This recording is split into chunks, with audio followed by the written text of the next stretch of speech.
This podcast is a member of the Place to Be Nation family. Visit us at placetobenation.com, the only place to be in your pop culture world. You are listening to the longest running weekly episodic comic book podcast in all Place to Be Nation.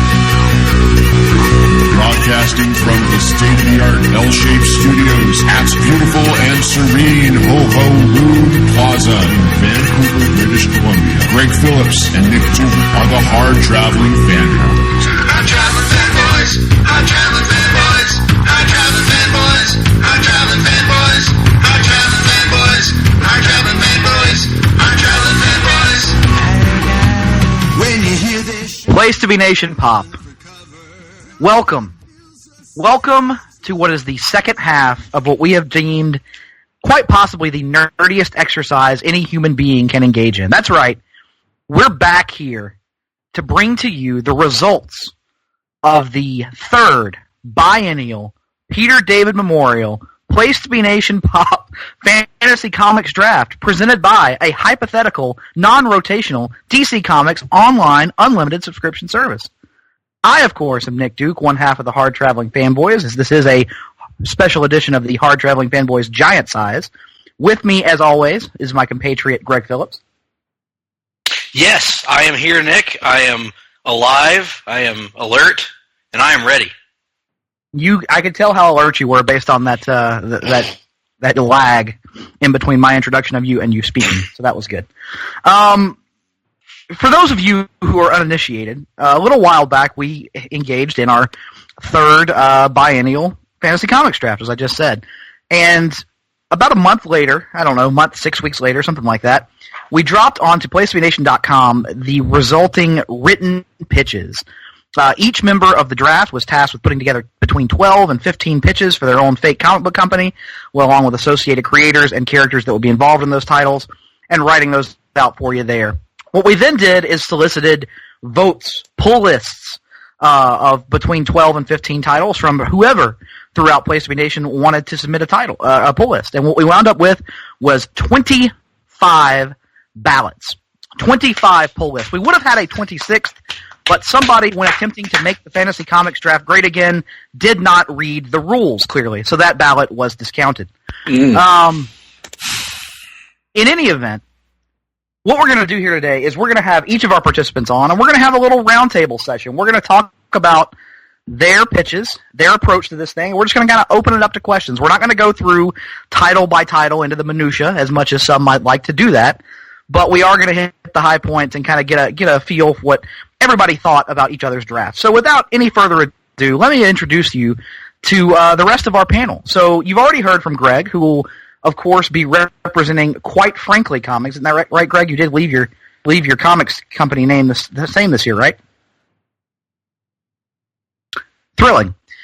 And, of course, we're also being joined by Jennifer Smith, who this year brought to us Roxy Comics. First of all, Jennifer, I would like to apologize for having muted my microphone accidentally, but I would like to say that I don't know what my comic book company was called last time, except that I know that it's now called Quite Frankly. Jennifer? Hi, yes, and mine is called Roxy Comics, and so, whatever. Of course, also joining us, the manager himself, Todd Weber, with Synchronicity Comics. Yes, that's a word I can't even say. I can't even pronounce, but yeah, I wasn't sure I was saying it correct either, but I was giving it the old college try.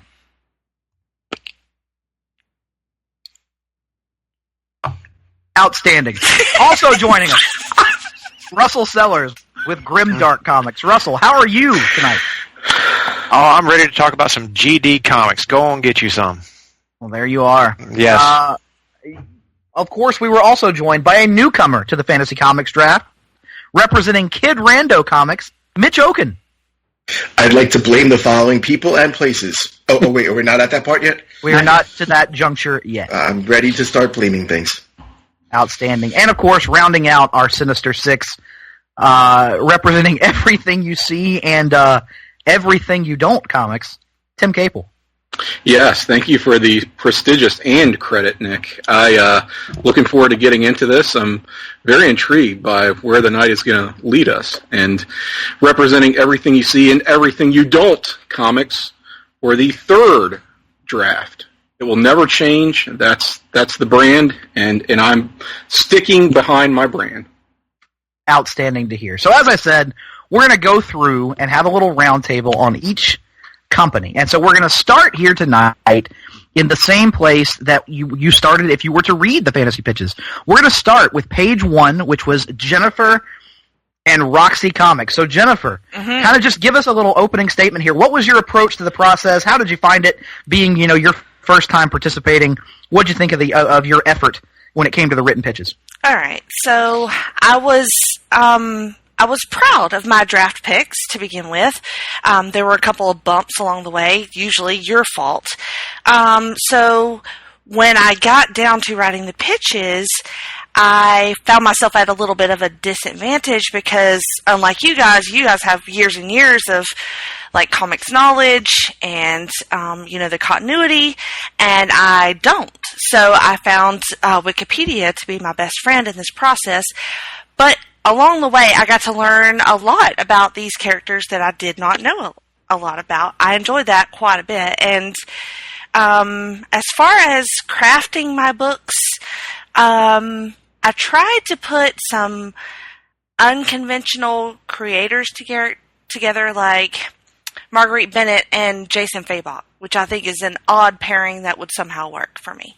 And then I try to do things like Jeff Johns, who I think does a good job at kind of like reinventing characters. So I tried to put him on books that were had a little bit of obscure characters, if that makes sense, like Cloak and Dagger and Green Hornet. So Green Hornet, you say? Right? Yes, I do say. Yeah. Oh, who is the Green Hornet? Tell me more about that character. No, it doesn't matter at this point. But anyway, so it really doesn't. I don't know that strategy worked out. We'll see, I guess. But I did enjoy it. I a lot of the ones I put a lot of effort into, others not so much. But I think I'm not alone in the panel when it comes to that. There will be somebody else we will get to with that. Right. So if your opening statement has concluded, it has. I'm just gonna say real quick off the top. Just go ahead and let you know, I'm not going to give you any numbers because I don't want to spoil anything for later in the podcast when we get to the results, but I just want to let everybody know Jennifer's top titles, her top 3 books in no particular order in terms of polls, were Cloak and Dagger Separation, Detective Comics Sleepless, and Lantern's Lust. Her least polled title was Ant-Man and the Wasp. Well, yeah. So with that being said, we're actually going to open it up with questions, but we're going to start. You're actually the only person who, in my email, I got a question from a voter. So the voter, Frank Fran, Mike on Twitter, at FrankFran29, as he was pulling Imperious Sex, wants to know what the hell is wrong with Jennifer. Wait just a minute. I want you to repeat that sentence because it may be the only other time I get to hear it. As he was pulling. As he was pulling Imperious Sex, Very good. He wrote, "What the hell is wrong with you, Jay Smith?"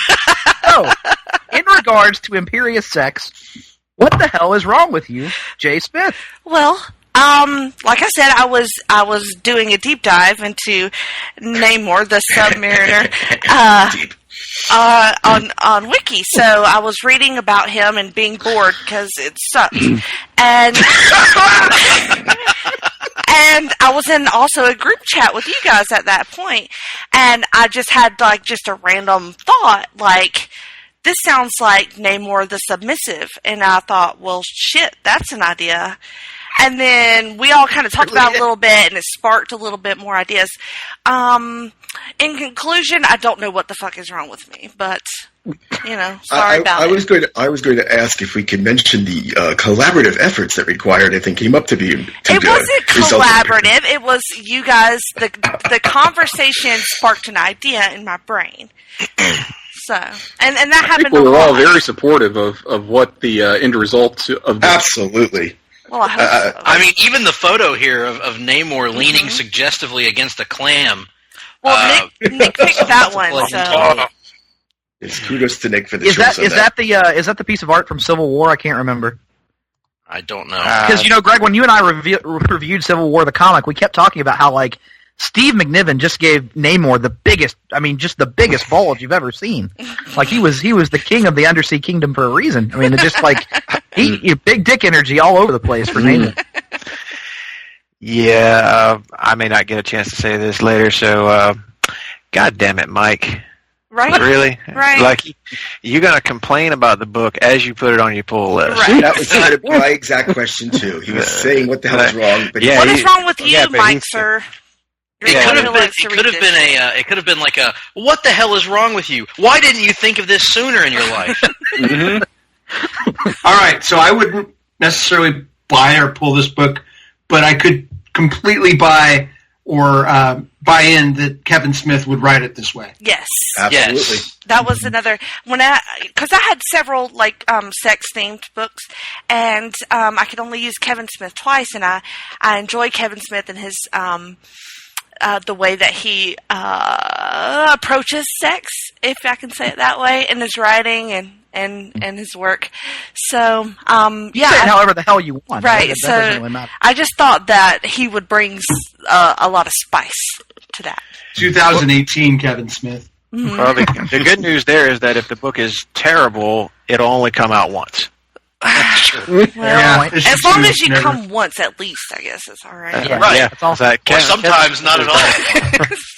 It's Well, it's going to look comes good if before it comes nothing back. else. It's drawn by Tony Daniel, so you're going to get some hot guys, no doubt. Mm-hmm. Absolutely. Yes, I will say that Jennifer definitely took the conversation and ran with it. There's a lot of pieces in here, not to belittle the credit at all, because there are a lot of pieces here that are pure Jennifer, and it was brilliant. And I will certainly admit it was on my pull list as well. Well, I am surprised about Likewise. With your drafting strategy, it seemed like you were going after all the insects.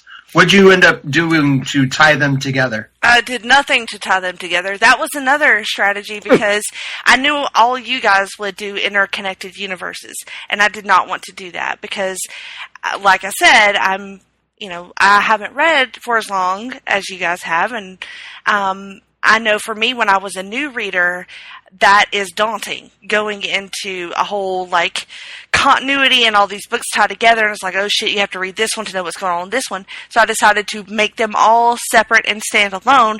I thought that might also help with pulls, because you wouldn't have to, you could just pick what you liked. Yeah, you didn't necessarily have to pull everything to get the full picture. I get what you're saying. Mm-hmm. So has anybody else got any questions for Jennifer? Sure. Any particular things? Just feel free to jump right in. I think I will, in fact. Yes. And follow up with such a statement as this. I thought that the Lantern's Lust was a particularly strong concept, Jennifer, and I was wondering, is this something that you've been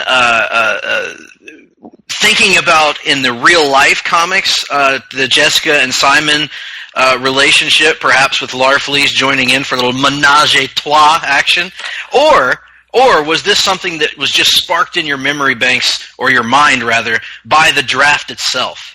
No, I've been reading, I did read Jessica and Simon quite a bit, and I like to ship people, and I did ship them, and I think they would be a cute couple. I think they work well together. And then, Simon's pretty hot. Jessica is super hot. So, artistically, you could make that look real good. Larfleeze. Yes, go on. I just thought it would be funny. And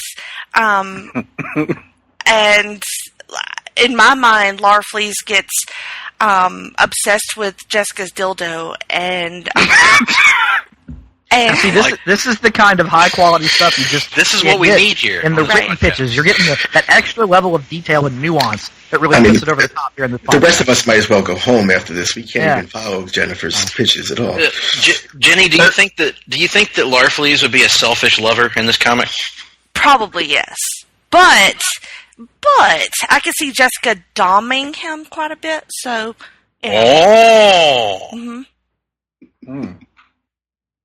So why, if Jessica is dominant, then why not hook her up with Namor the submissive? Well, that's not out of the question. I mean, That's down the line... She's laying the foundations for later in her universe, years down the line. You can't say what might or might not happen. Right, you have to see what happens with Jessica and Simon first. Right. Let it play out and see where it goes. Exactly. I have two questions for you, Jenny. All right. Insatiable Squirrel Girl. Did you borrow or find inspiration from the Netflix original series, The Santa Clarita Diet? Not initially. Oh, really? I was proud of that pitch because all of my other pitches had the same like tone, and then that one was specific to Squirrel Girl because it read like a tweet, because that's what she does in her books. So I thought that was kind of like interesting. And no, I just thought like, what would happen if she was a cannibal? And like, because I've read some Squirrel Girl, and then reading her wiki, it's really weird, and she's like oddly powerful, and has defeated a lot of like really powerful people that I did not know about. So I just thought like, you know, her relationships with the animals. What if she got like this unending hunger to eat them? And, like, how fucked up would that be? How fucked up would that be? Yeah, I have to admit that when I saw the title, The Insatiable Squirrel Girl, I was like, oh boy, here we go. So, kudos to you for subverting expectations. Right. Yeah. Well, Absolutely. On second thought, that might have been better, but, you know. Well, Volume 2, No, we'll see what diversity is a happens. good thing. yeah. I mean, and there's just a natural joke there about how Squirrel Girl just can't get enough nuts. I mean, like, Right. that's, you know, it writes itself. And Jorge Jimenez, can you see him drawing her? Jorge. It's like, Totally. That's perfect. And Ben Percy writing her? Sure, yeah. Well, I was going to say... Oh, go ahead, Tim. Well, it just sounds like a great horror comedy, and I noticed a few of us seem to look to perhaps the medium of television as our muse. At least speaking for myself, so I was just curious on that one. I was going to say also, Jenny, you had several books that were my last cut downs when I was putting my finalized pull list together, and that was one of them because I thought the pitch was excellent. I thought it was really creative, really well written, funny. And then I also liked Michelangelo's Magic Mushroom Ride. And see, there's a double entendre in that title as well. See, there's just all kinds of hidden meanings throughout here. I thought it was very creative. I think it probably, I don't know if anybody else would agree, I think it was probably the most creative usage of a Ninja Turtles character, just because I would never have thought of this in a million years. Maybe it's just because my brain is wired differently, but this was so good, so funny. The only thing is, Ron Mars writing it. Yeah. See, I was at the end, and I was like, where the shit am I going to put Ron Mars? Casey got fridged right away. Right. And then I thought Jason Fabok drawing Michelangelo. Just like... I would buy that every day, though. Right? Now, this is why I agreed with it, because Jason Fabok drawing Michelangelo, maybe not, but Jason Fabok drawing drug scenes and animations, absolutely. Yeah. Holy shit, that would be awesome. I actually really enjoyed this pitch too, and I agree with what Greg was saying. Excuse me, what Greg was saying earlier is that I think there's something to be said for who used their Ninja Turtle the best, for lack of a better term. Right. You know, and I think this was a really good idea.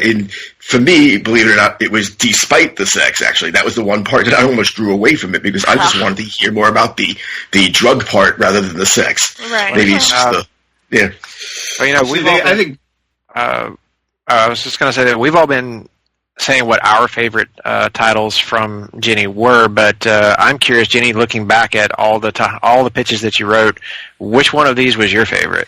Ooh. Which one are you most proud of? Like, do you feel like you were being like you're at your creative peak? I'm going to go with Squirrel Girl on that one. Okay. Because I think it was different than everything else that I wrote. That or the Constantine one. That would be the one that I would point to. That was really cool and interesting. Like I thought that was really different, and it was neat because like Todd told me that like you guys didn't talk at all during the process, so it's weird that you used the name of his company in your pitch for Constantine. Yeah, I didn't even know that was the name of his company. Yeah. I was like, oh shit. No, that actually made it work even better because it was I believe Jenny, you mean oh shit. Well, New Orleans. So who is this Starkman Tony that you're referring to in the Squirrel Girl pitch? Well, she in her books, like she will tweet at Tony, so that's why I was, So Tony's in your universe. He's side implying that you used his character. Well, I didn't. He's not side. I didn't use him at all. She tweeted him. Todd's throwing a challenge flag. It sounds like. If I need to, I have a couple. She mentioned him, but he was not. I mean, I do notice that both Thanos and Dr. Doom are also in there, and I know Dr. Doom is taken by somebody. Not sure about Thanos. I believe he is also. Confused JR noise. Allegations of impropriety already. Only 20 minutes into this podcast. I'm surprised it took us this long. Hang on. On a somewhat related note, my other question for Jenny was very simply, Weapon X rated. Would you be up for an intercompany crossover with perhaps a title known as Wolverino? Absolutely. Okay, we'll get that going. All right. We'll talk offline. We will. We're going to get our own amalgam universe that will be. I was hoping Weapon X rated. Do an intercompany crossover. It would be with our old The Way to Dusty Death. That remains to be seen. I think Weapon X may be the master of the Wolverine O. There you go. Give a reason for the O. There you go. Wolverine face, yes. Outstanding. All right, any other questions for Jenny before we move on? I actually have one more for a different book we haven't mentioned yet, which is Cloak and Dagger Separation. Yes. Have you been reading the Cloak and Dagger that's coming out, and did the fact that they're trying to split apart affect what you were doing there at all? No, I have not been reading it. I watched the TV show that they made, like 7 or 8 episodes of that. I actually haven't finished it. But then I had this idea about Doctor Strange and his cloak, or like his cape, somehow being interconnected with them. And then I fell into this dark hole of reading Doctor Strange history. It took like 2 hours. And I think there's a story there, but I just try to just allude to it in the pitch. They have in the past done occasional, oh my god, Doctor Strange is messing with X forces things. I don't know if Dark Force has ever been one of them, but it is an interesting thing. And my other question because of it, which I believe I already know the answer is, but it is, I don't know if you realize, but Cloak and Dagger used to do a split book with Doctor Strange, whether there was any realization connecting those characters together. I did not know that. Oh, very cool. I didn't know that either. That was one of the iterations of Strange Tales. Oh, okay. Very cool. Yep. I love the creative team on that one, obviously, and then I thought the idea was really cool. Link them all together to form a dark passenger of sorts. Really good. I would think you should have renamed the book Strange Tale, Tail. That would have been a good story. It's one of the few books she didn't put sex in, and you just had to do it. There was there's sex in that book. There's sex in that book. But it's between Jeff Johns and Gary Frank. Oh, man. Quite frankly. All right. Well, do you have any regrets about your drafting? That's a good question. If you were going to draft again, would you do something differently? Yeah. I would not do Ant-Man or the Wasp. But no. I liked my draft picks. That was very close to a classic, no, oh, wait. Okay. That caught me off guard. Was she a big fat draft pick? No, we will get to Fat Man the Flying Saucer, or Human Flying Saucer, in just a moment. Jenny, remind me, did you draft Namor, or did you end up with Namor? I ended up with him. Why the fuck would I draft that guy. That's what I was on. I remember. Yeah. Let me ask you this, Jenny. Do you think that if you had ended up with Aquaman instead of Namor, do you think you would have used him the same way? Figuratively speaking. I probably wouldn't have had the idea, no. But now that you say that, I have lots of ideas. Well, so that's a regret, but it couldn't be helped. Right. You know, Nick, that reminds me. You know what's coming up in December? Aquaman month. Yes. That's right. I'm sure we will find a certain manager onto our airwaves several times during that month. Absolutely. But in any event, any other questions for Jenny before we move on? Hearing none, we're going to move on to the next member of our panel that you can find on page 2 of that article that was posted over at placetobenation.com. That, of course, being my podcasting compatriot, Greg Phillips, and Quite Frankly Comics. Greg, tell us a little bit about your approach to it. Just kind of give us an overview about your draft in general, or your pitches in general. Well, as you can tell, I'm getting choked up just thinking about it. It means a lot to me. The last 2 drafts that we did, I had really coherent ideas going into the drafts. I had strategies. I knew who I wanted and why I wanted them, and I had grandiose ideas for storylines and characters and universes and what have you. This time around, while I loved the draft and loved the process, I had no ideas. Absolutely none. I think I told you guys all this off the air repeatedly, but I was just having a hell of a time coming up with any concepts or ideas for this. And then I think the only one that came to me before crunch time, but significantly, was Sully's Angels, which I did at work because I was trying to distract myself. And I thought, how could I use Sully from Commando in a comic book? And so I did that, and I wrote it, and I was fine with it, I suppose. And then the weekend of the deadline that came, I sat down and I actually spent probably a good 7 to 8 hours like thinking up ideas and writing. And while I wasn't happy with all of my stuff, I was actually pretty surprised with how well things came together. And actually, the idea that kind of ended up being a linchpin of sorts was when I first did the draft, I wrote down on my notes, which I have here, Lex as backer of Justice League ?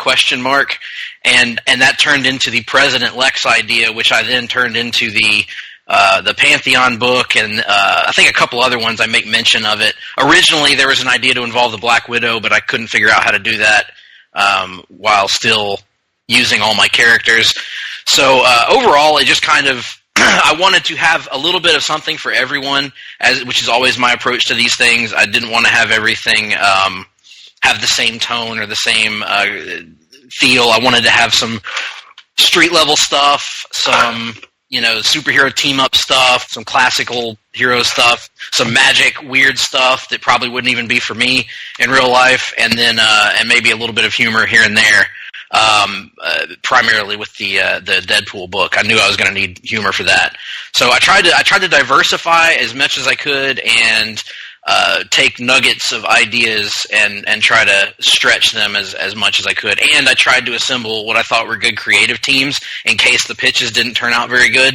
Mm-hmm. So overall, that was my approach to it. It wasn't quite as planned out as my time has been in the past, but I mean, I think it turned out okay for throwing a lot of this together on the last day, and overall, I was relatively happy with it. Outstanding. So before we open up to questions, just to let people know, again, in no particular order, Greg's top books that in terms of polls were Superman, Man of Tomorrow, BFFs, Thor, Goddess of Thunder, while his bottom books were Aquaman, King of Tides, and Future Force. So there you are. All right, guys, let's hear some questions for Greg. I did not get any "What the hell is wrong with you, Greg Phillips" questions in the midst of. Alex Ross is going to draw 2 books, right, Greg? I knew the Todd Salt was coming. In the Peter David universe, Alex Ross is quite efficient with his penmanship and paintmanship, I suppose. Jim Lee as well. Yes, Jim Lee, who is this is a little bit of insider information for all you guys. He's also the editor-in-chief of Quite Frankly Comics, and he has his time to do that and also to draw multiple books in a given month. So he's really stretching himself pretty thin here, but yet I find that he's putting out the best work of his career. Well, I do think that Greg did the best job of all of us of doing that, though, of stretching the rules that we are allowed to do and put on artists and writers in spots where we say, okay, I might want this solely because of person A or person B. And he has, as I was saying in our chat, multiple people who get some polls just for themselves, like an Alex Ross, like a Jim Lee, and like his favorite, Tom King, even probably got some polls just by the name. But my question might be, regarding that BFF pitch, just how big is the check going to be for you, the use of Blue Beetle, and please tell me that it's not a Deadpool excuse. Now,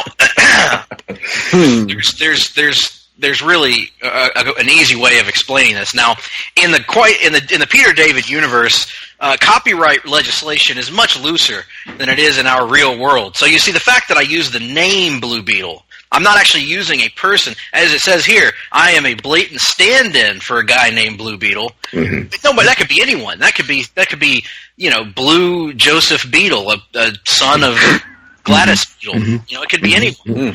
Jenny, you're taking notes. These are the answers you could have had for your previous question. I don't answer to you, Mitch, but whatever. Two companies, two blatant intercompany borrowings, for lack of a better term. I would say references to characters is not, stealing the characters. These are outrageous accusations being using made. Using the character to boost. Oh, we did have an interesting conversation. It's just a reference. In the serious their aspect past of it. history. Let me say, in regards I remember to when there were Todd's enforced complaints. rules for this draft. In regard to Todd's complaints that I've heard was so that? far, in regard to Todd's complaints, it is illegal to use somebody else's character. I don't know that it's necessarily illegal to make vague references to them. And also, Alex Ross and Jim Lee drawing 2 books, those are the rules. Right.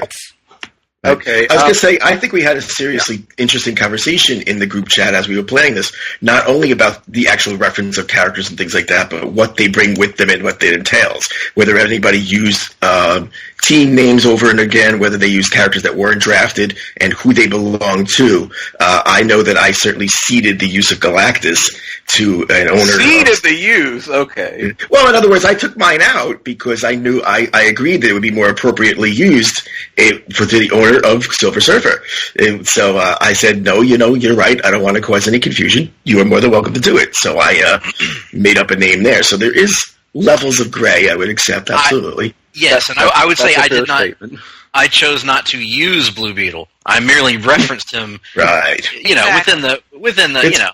It's more of a blue-gray beetle. And I would suggest, quite frankly, that the listening audience will respond much more to positive companies like Roxy and Quite Frankly, who create a culture of caring, companies that launch assaults at other companies. Only time will tell. We will get to the results. We will see whose approach won over more readers. But we'll get there. We'll get there, Greg. Tell us about your use of Leonardo. So this was a great grand trick being played on me, because I think that Nick knows that Leonardo is my least favorite Ninja Turtles character and has been since I was yet he's the one most like you, Greg. That's fair. I'll take that. I'll own that. He is a boring milquetoast character who has nothing interesting about him. So he's got swords. That's pretty cool. Swords. I have foam nunchucks. I bought at a fair one time. Leonardo leads also. Don't forget that. Yes, and Donatello has sex with machines. I'm aware. Hopefully we'll get there. Oh, now who's slandering characters here, huh? I thought my headcanon was interesting. So when I knew that I had a character that I didn't like particularly, my initial idea was to take A.J. Lieberman, who I was also given as part of Nick's picks, and apply A.J. Lieberman to my least favorite character so that it could just be a shit sandwich, so to speak. But instead, I had this idea of, like, how am I going to use Jesse Custer in my universe? And my original idea to use him was stupid, so I burned it and I'll never talk of it again. But I said, hey, Jesse Custer in Preacher hangs out with a bunch of freaks, like Arseface and, others who I'm forgetting at this time, but mainly Arseface. So I thought, why not stick my two freak characters, Fat Man the Human Flying Saucer, who is his power apparently is that he's fat and he flies. You drafted him! I know. Oh, I wanted him. Again, I'll explain that in a moment. Leonardo, who is a mutant turtle turned to life and is a ninja for some reason in this universe. Clearly, Splinter's not available to me, so Leonardo just taught himself how to be a ninja. So I said, how can I best use these two freaks? I'll put him with Jesse Custer, put him on the road running from God. I mean, what's a better idea than that? I don't know that I had one. Why is Leonardo running from God? Well, that's a good question. I'm glad you asked it. And clearly I thought about... He's an abomination. That's exactly right. It should have been a vampire turtle. So Fat Man hates God because he's fat. And he's fat because he hates God. It's a vicious cycle. So Leonardo hates God because he doesn't know why he couldn't have just been born a normal turtle. Why did he have to be turned into this mutant thing? For which I have no explanation because Shredder doesn't exist in this universe either. So Leonardo is pissed at God. And so Jesse Custer, who's also pissed at God, takes these guys on the run. He's not going to allow them to be taken out. Plus, they're hated and feared, like mutants that I can't mention because I didn't draft any except for Nightcrawler. So they're hated and feared by the average human, and they band together with their friend Jesse, the one man they've ever encountered that shows them kindness. And he takes them on the road, and they have adventures and buggering. Buggering? Well, how does that work with a turtle? I was going to say, if there's anybody who can handle it, it would be Garth Ennis, so he has the right writer. Absolutely. And that's why it is the Preaches. Turtlesex.gif. The Preaches. And I'm also pitching this out to CBS for this fall. We'll see. Prime time pickup, I'm sure, is coming. I want to know about this Spider Twins pitch. Was the decision to put Mark Bagley on it solely to guarantee yourself at least a single pull from him? Yes. Okay. Making sure. It works, for the record, but I was curious if that was your motivation. Yeah, so that was all because, well, it was twofold. That was the main reason, because I know a lot of people love Ultimate Spider-Man and Mark Bagley's art on it. The other reason is that Mark Bagley draws Spider-Man really well. So I thought, if there's any artist on my list that would be drawing this book, it had to be, I knew that when I came up with this pitch. I was like, I know I'm doing a Mark Bagley Spider-Man comic. Who's going to write it, and what's the pitch going to be, and how am I going to use Ben Reilly? And this idea was actually one of the first that came to me that day when I was writing all this. So I was like, I want a way to tie them both in together, and I thought it would be something that would, on some, it may not work in execution, but my thought was, okay, this would allow Peter Parker to have more of a normal life if he could split his time as Spider-Man with someone else. Likewise, it would allow Ben Reilly to have more of a regular life, and you could tell stories with Ben Reilly, whose regular life is during the day and his Spider-Man life is at night, versus Peter Parker, whose Spider-Man life is, or whichever one I went with, I don't even remember. I'm looking at it right now.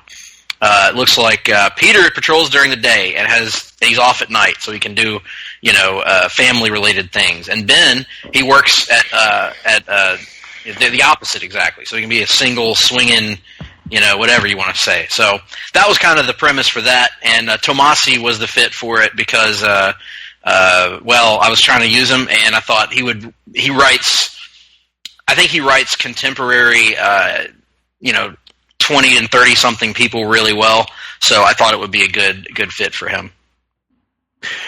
I appreciated your use of Peter Tomasi on a Spider-Man book. That's not something that I really even thought that I wanted until I read it, and then it clicked for me. As the big Spider-Man fan, I absolutely loved that pitch. So that was among my favorites of the draft. But thanks, man. I want to know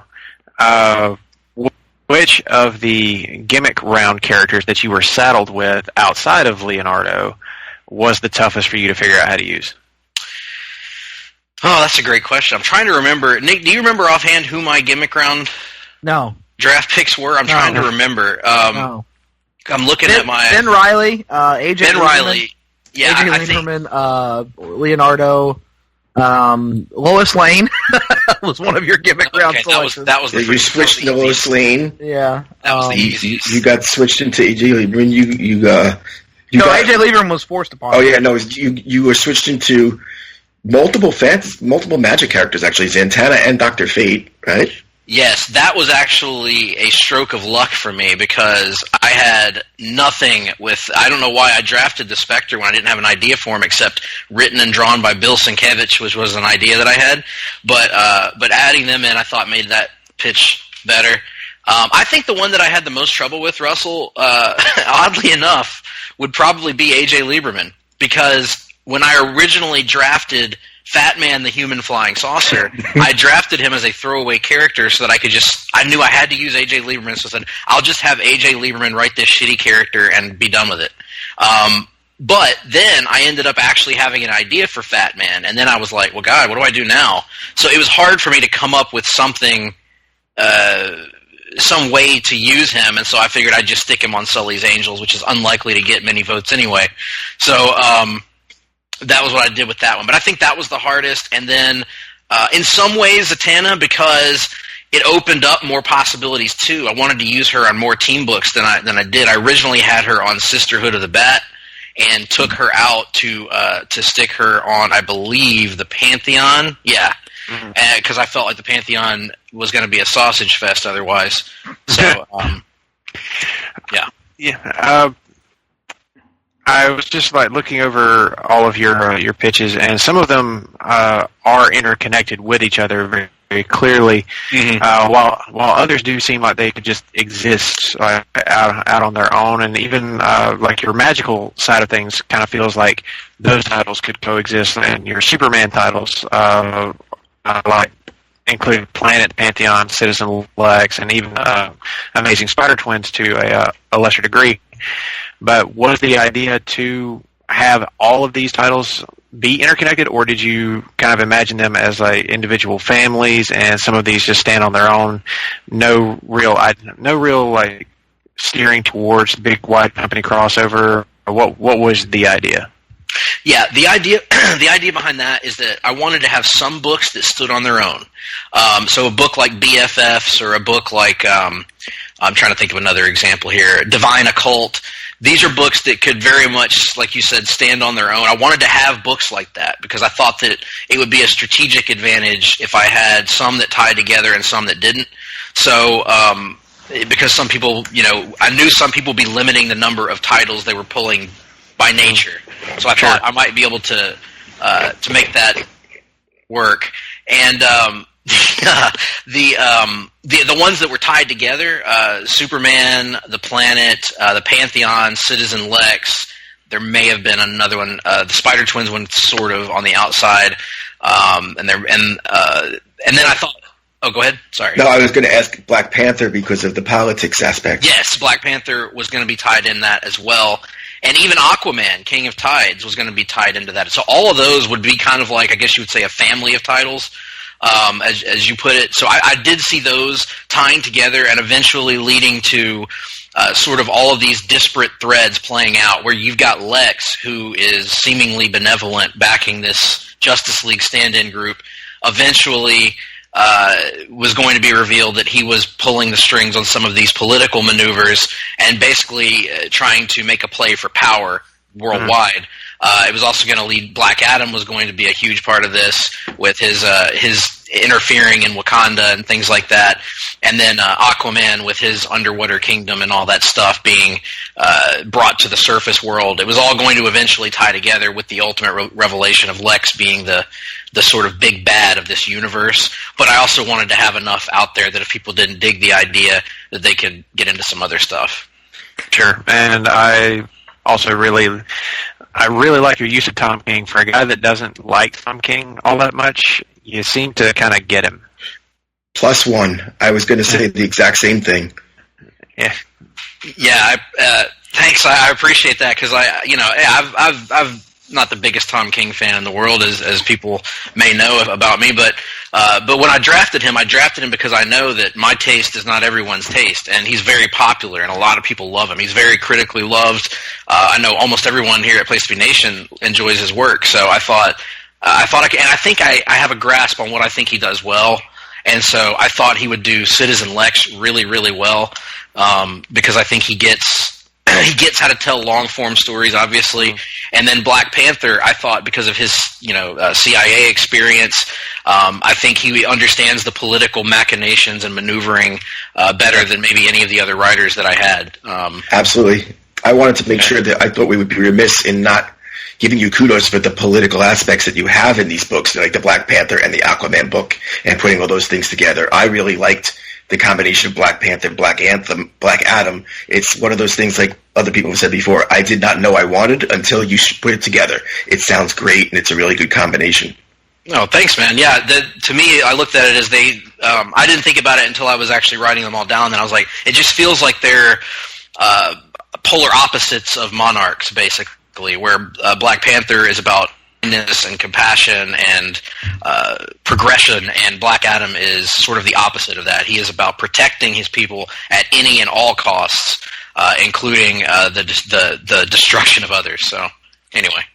All right. Superman stars in 2 books, but he's kind of mentioned all throughout the line, it feels like.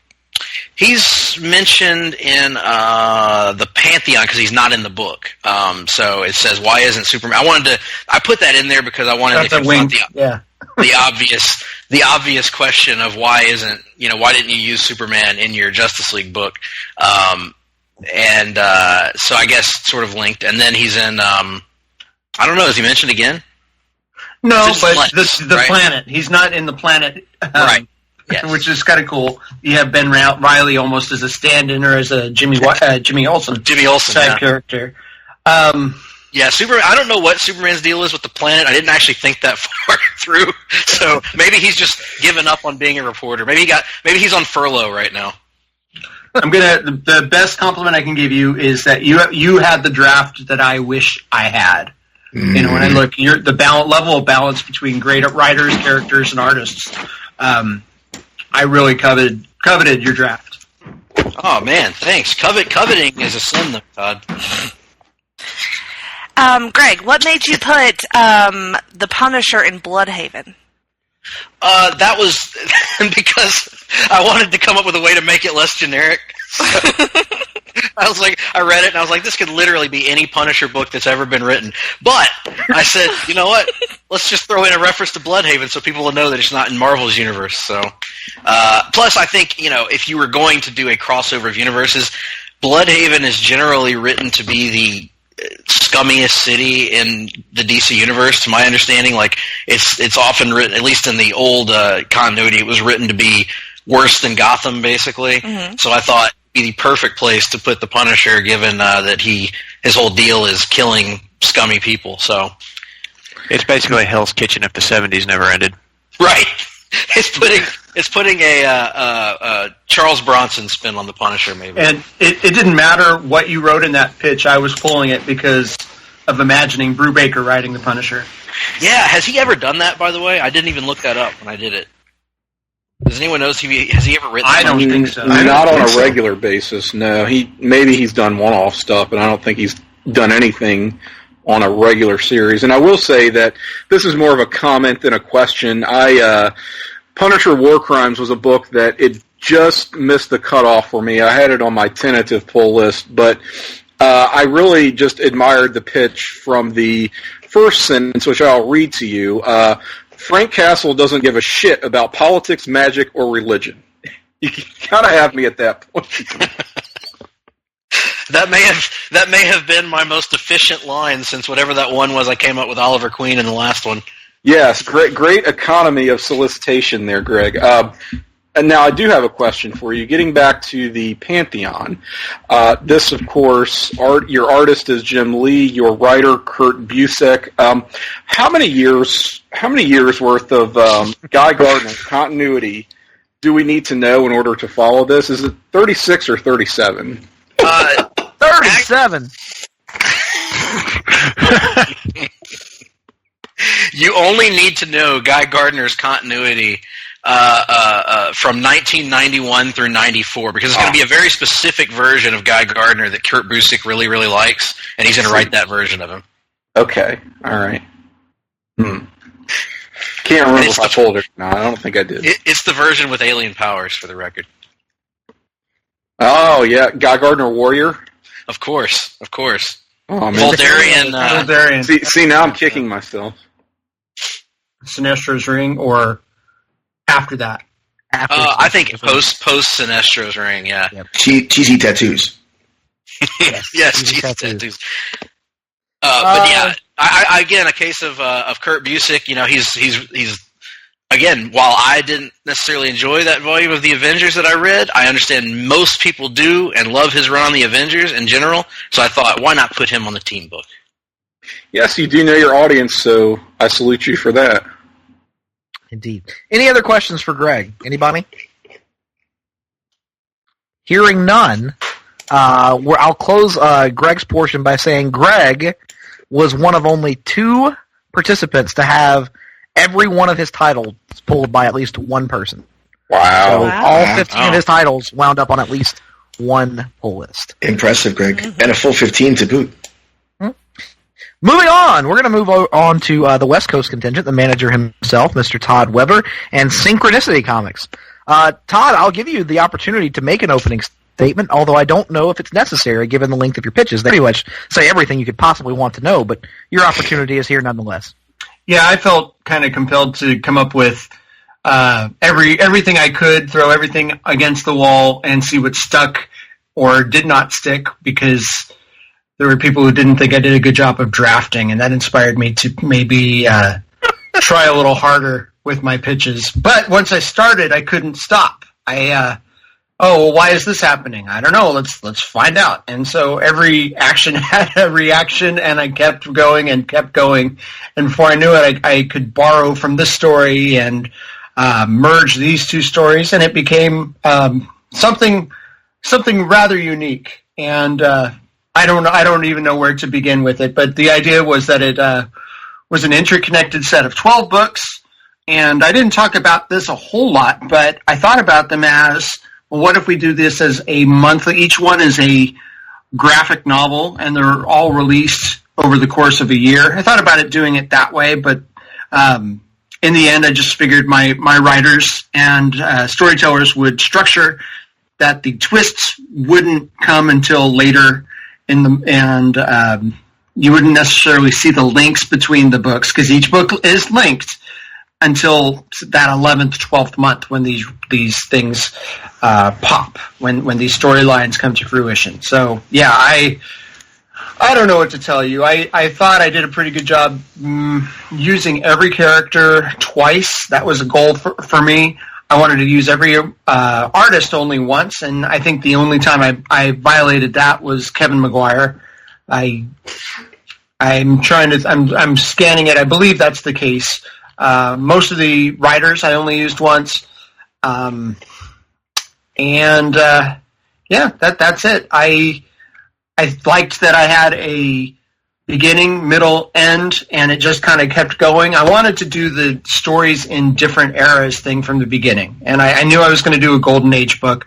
With drafting Jason Aaron, I thought I was going to do a ancient type book like he's doing in Avengers with the prehistoric characters, but it ended up that I thought I could frame it with the dark side as Coach Boss type thing, and that kind of set the tone for my universe, and I took it from there. And then I tried to use characters in different ways. I used Batgirl as my Batman character, and Hawkgirl as my Wonder Woman character, and all kinds of twists, but it all tied into that first book. So it's a through line, but hopefully people would still be able to pick up 1 or 2 of these books, like the Age of Gold book, and read that as a self-contained thing, as opposed to having to read through everything. But the goal was still to have books that tied into one another.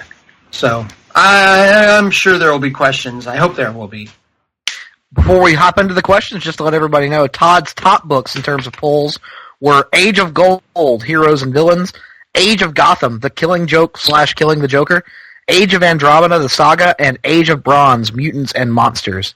His bottom books were Age of Darkness, Interplanetary Watchmen, Age of Extreme, Young Force Brigade, and Age of Wonder, The Hawk Girl Chronicles. I will say, however, one of those, again, going back to at FrankFran29, Mike on Twitter, he pulled Age of Extreme and wrote in parentheses, patches, ! So, big ups from Mike there. So with all that being said, I'll open it up to questions from our panel.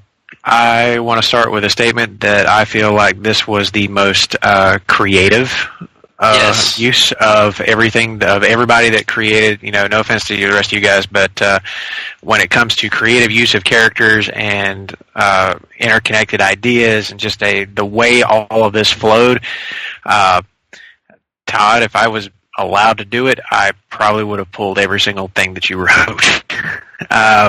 Because from the you were allowed. I could have, but I was trying to spread things out a little bit. It would never have worked the way I wanted it to. But trust me, there were attempts, like I said, to make the comics draft great again by pulling only one company, but it didn't work out. But getting back to my point, you had me with the... Hang on, I'm thirsty. I'll be right back. Thirsty! Oh! Water for the working man. Cosmic Bastards was my favorite of the pitches because you turned Darkseid into Coach Boss, and I was immediately struck with the brilliance of that. So, yes, that is the big winner for me. So, as you were writing all of this, how long did all of this really take you to put down? Because my God, man, you wrote some really intricate pitches. That was going to be my question as well, actually. I was going to ask the same question. How long did it take to come up with these ideas and then to actually bring them to fruition? Because I know you had mentioned maybe a few weeks out that you had kind of scrapped your original idea and started from scratch. Yeah, that's a good point. I'm glad you brought that up, Greg. This is the second idea. I'm really curious what the first one was. First one had nothing to do with Cosmic Bastards or that the New Gods necessarily. It was more about Phoenix and telling a story with her and how she was kind of the thing. But I didn't draft Phoenix necessarily. I drafted Jean Grey. Yeah. So I had that was something I ended up changing. And then towards the end of it, I thought about doing a Mara book, but Mara as Wonder Woman with Azarello and Chang, and that was... Oh man, that would have been good though. It would have, but I thought I could do that with Hawk Girl instead, and using Hawk Girl as kind of my stand-in for Mr. Miracle / Orion as one of the children of the prophecy who ends up at the end killing Darkseid. I thought that would be kind of cool to give her that depth and still being able to use the reincarnation aspect of Hawk Girl where she keeps coming back. And were I to spend a little bit more time, I would put more supporting characters in these, but they would end up being reincarnated Hawk Girl. We just don't know it yet until it's revealed at the end that I was this person too. As soon as she remembers that, somehow she dies and comes back again, kind of like Kendra. I had other ideas too, but I'm trying to think of some of the other things. You deserve a standing O for that Age of Andromeda, the Saga pitch. Yes, my 2 points are on that too. That was my favorite pitch. You are brilliant, sir. And if there are variant covers for that book, I'm buying both of them. Well, I regret putting the artist I put on that just because I feel, maybe there's somebody better who would have been a better fit. But if I'm going to use him, I'm going to have him draw the most deviant amount of things that he wouldn't enjoy doing. Precisely. This is why I'm pulling the book, because it's a brilliant pitch and you're sticking it to that douchebag. That's great. Love you for that. Absolutely. I'm pulling Saga for almost the exact same reasons, because putting Vaughn on there, having him right their way, and that is the proper use in this draft for that guy artist, who we don't even name. And I also will say that I really do appreciate the use of Hawker over Mera. They are doing some Mera as Wonder Woman type stuff in DC proper nowadays. So going a little bit different direction and properly using that reincarnation aspect is great. And as somebody who felt that New 52 existed solely so I could read Wonder Woman, I really thank you for having the Azzarello Chang group as well on that and making it a Wonder Woman stand-in book. Thank you. Yes. Was there ever any consideration to putting Mark Waid and Ethan Van Sciver together on a book? Oh God! Because I feel like if we're going by the Eric Bischoff method of controversy creates cash, my God, you put those two together, that feels like everyone just has to pull it just to see what happens, right? Yeah, no, I didn't think about that. That's an interesting choice. I did not consider that once. I wanted Wade specifically to do Captain America or Golden Age or both, and I wanted Van Sciver to be doing a space thing. Gotcha. So I have a question. How does the food taste at Anti-Life Barbecue? Yes, it's something resembling petroleum and ass.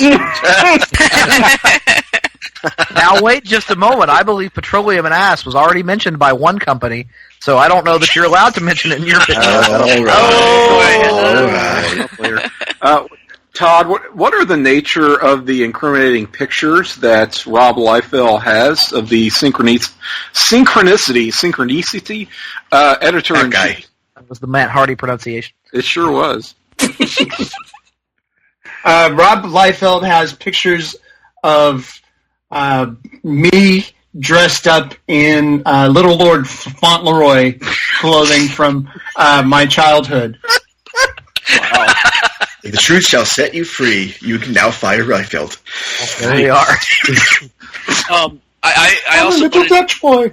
I thought you had some of the best titles of any of us in the pitches this time, Todd. How much? Because I'm somebody that in the past has had a hard time coming up with titles sometimes for these books. How long did it take you to come up with the titles versus the actual ideas? Titles, a lot of them I came up with was the last thing. Like Age of Gold, I didn't know what I was going to call everything, and I went very, very generic. But then I thought, well, no, I have one of my favorite albums is called Heroes and Villains, and that would work. So there was the tie-in there. But most of my titles were written by the era that they were going to be, and then I figured out the thematic thing afterwards. You know, the sub. What's the word I'm looking for? The specific thing at the end after I'd written the pitch, like Mutants and Monsters for Age of Bronze, which I'm quite surprised was one of my higher ones because it was one of the ones I wrote very quickly when I was realizing I needed to finish this up. I just thought that was kind of basic, but I thought it was a good usage of those characters, because if you look at that list of characters, my initial thought was when I was scrolling down, I was like, how is he going to tie all of these together? And then I thought you did it pretty cleverly.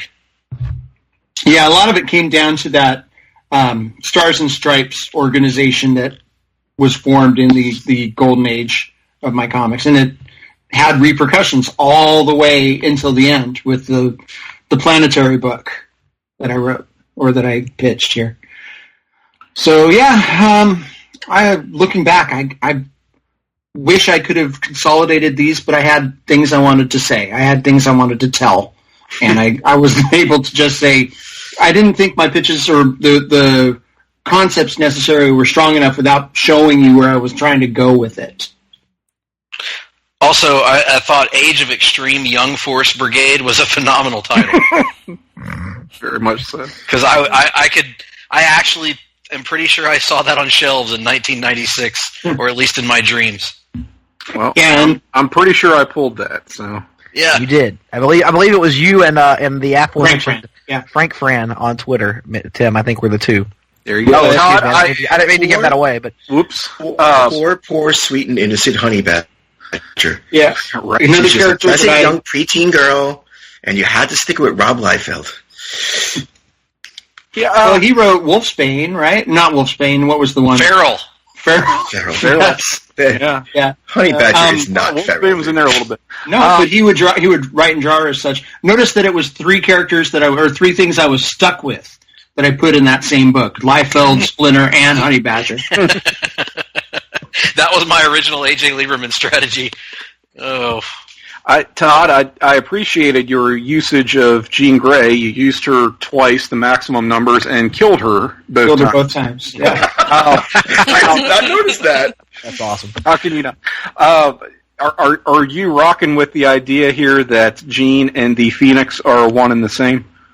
No, I'm not. Okay. No. Phoenix. I am kind of sticking with the Byrne retelling. A cosmic entity kind of thing. Yeah. What I thought, but was just curious because there's all sorts of different takes on that, as we know. Yeah, and I go ahead, Jenny. No, I was just going to ask. In Age of Gotham, why is the Joker a door-to-door sex toy salesperson? That's how he sneaks up Jenny on Mate Barbara. is what that is. Yeah, It worked. Yeah, We need that. We need an audio version of that GIF where Vince leans back in the chair, looking inquisitively. I think there's an entire conversation to be had at some point later about as you said, the bait that we've put for each other in there as well. We put things that we knew that we wanted to guarantee a pull out of. Mm-hmm. Yeah, I definitely baited Russell with the Cosmic Bastards and Jenny with the that aspect. And that was the only book I think I had any real shipping with was the Killing Joke book.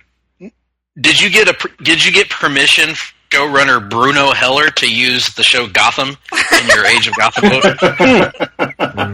Yeah, nobody else thought of that. But if I was going to reference somebody Breaking Bad and being tortured, I was going to bring in Gotham, and so that was part of that was maybe something I was hoping you guys would read and laugh and appreciate. Yeah, and this was written, I think, before we saw Gotham's version of Bane. So. Oh man, God. It's only more pressing. So yeah, a lot of it was me fusing, trying to work in different concepts that I really like Atlantis Chronicles or the putting in Man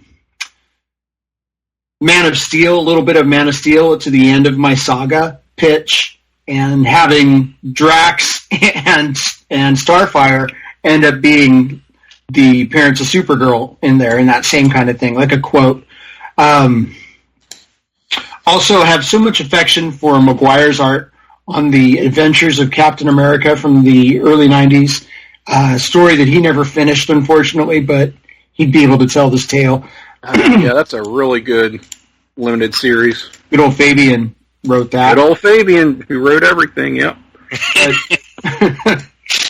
And trying to do a little bit of the Marvels kind of perspective with my Golden Age book, too. awesome. Any other questions for Todd? All right, hearing none, I would like to say, as I mentioned earlier, Greg was one of only two people to have every one of his titles on at least one pull list. Todd was the other, and he did it one better. Every one of Todd's titles were on at least 2 pull lists. Wow, So, very good, Todd. Congratulations. So there you are. And on that note, on that high praise for Todd, I think we're going to take a little break here. And when we come back, we're going to dive into pitches from Russell, from Mitch, and round it out the only way we can with certainly the unique pitches from Tim Capel. So stick with us through the break. We will be right back. Promotional consideration paid for by the following. PlayStation Nation's Justin Rosero and Chad Kimball here. We want to let you know that we have a ton of great podcasts available to you on iTunes, Stitcher, Google Play, and PlayStation.com, and we now offer them to you on 2 great feeds. On the PlayStation Wrestling feed, we bring you the Mothership, the Place to Be podcast, Main Event, Survey Says, Wrestling Warzone, a Monday Night Wars podcast retrospective, No Holds Barred, Jeff Learns Wrestling, and our monthly pay-per-view reaction shows. On top of that, we're also dipping into the vault, re-releasing the entire catalog of where the big boys play for your enjoyment. And in addition to these full-length shows, we also deliver special network pod blasts on topics old and new. The Place to Be Nation Pop feed is loaded with great content, offering such tremendous shows covering the land of pop culture, such as Geek and Sassy, Talkin' Pop, the Glenn Butler Podcast Hour Spectacular, Sunday Groove, PTB in Play, Freak Out Drive-In, Songs with Friends, Looking Forward, Looking Back, and Lucha Undead, as well as a veritable podcast heaven for comics fans with the Hard-Traveling Fanboys, Sellers Points, Conversation Comics, DC Post-Crisis Management, Marvel Age, and Marvel Age Masterclass, plus weekly pod blasts that cover the gamut of comic topics. The feed is also filled with insightful sports content, including the NBA team, This Week in the NFL, and more. And you can find all these current shows, plus archives of our past podcasts, including The Kevin Kelly Show, as well by subscribing to both feeds on iTunes. And while there, be sure to rate and leave feedback as well. All of these shows, plus others available at PlayStation.com. We cover pro wrestling, sports, movies, comics, in-depth stretch projects, and more. Be sure to support our site by using PlayStation.com/Amazon while doing your online shopping. And download our free PTB Vintage Vault Refresh ebooks via the links on our site. We also want to thank our friends at Boneheads Wing Bar, ProWrestlingOnly.com, and TheHistoryOfWrestling.com. Be sure to follow us on Facebook, Twitter, Instagram, and Tumblr as well. PlayStation.com, the only place to be in your pop culture world. Welcome back, Place to Be Nation pop listeners, to the second half of the Pitches podcast for the third biennial Peter David Memorial Place to Be Nation Pop Fantasy Comics Draft, presented by a hypothetical, non-rotational DC Comics online unlimited subscription service. And hopefully that's the last time I'll have to say that for the rest of this podcast. It won't be. Oh, shut up. Nobody asked you. I'm hosting now. I have the power. I'm the captain now, as that guy in that movie said. That's not how he said it. That was a terrible imitation. I'm not going to do a Somali accent. I am pulling a Ben Morse, and I am refusing to do an impression. That's what I'm doing. As your co-host, I approve of this decision. Yes. In any event, when last we left you, we had just covered Todd Weber's Synchronicity comic. So let's move on to another founding father of the Fantasy Comics Draft, one of 4 participants this year who have been there since the very beginning. That, of course, being Mr. Russell Sellers and his Grimdark comics. Russell, your third time participating. Tell us a little bit about your approach. Just kind of give us an overview of how you came in this time. Well, I tried not to do it exactly like I did before and have everything being interlinked. I thought I'd attempt to do separate families of titles that were all interlinked, but if you liked, say, one direction of one family, you could go with those titles, and if you liked, say, something on the other end of the spectrum, you could go with that. And then I also took the, I'll call it the Greg perspective on throwing in at least 1 or 2 titles that felt like they could just stand on their own. You don't need anything else. So I could try and hook some of those who might not be into the idea of pulling entire families of titles. But my primary mantra in writing everything this time was don't overthink it. Because if I had kind of gone with this the way that I started to, I would have wound up in that same boat as Greg and Todd of just having idea after idea that I wind up hating and just throwing out and starting all the way over. So this time, instead of doing that like I had done in previous times, I thought, let's go with first instinct. What hits my mind first, and flesh that idea out and just try to power through and get it done. So a lot of this really is first draft pitches.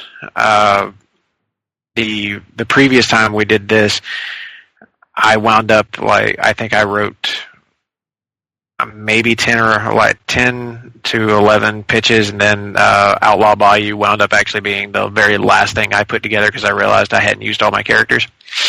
That didn't actually happen this time. I wound up having ideas for most of these things as we were drafting, so this all kind of worked out a little better to me in that perspective. But when I look back on it now, I think that if I were an actual comics writer, the last character I should be given is Batman, and that I should maybe stick to more of the Superman stuff and stay in my lane, because that end of it is not going to work for me. But yeah, that was my approach.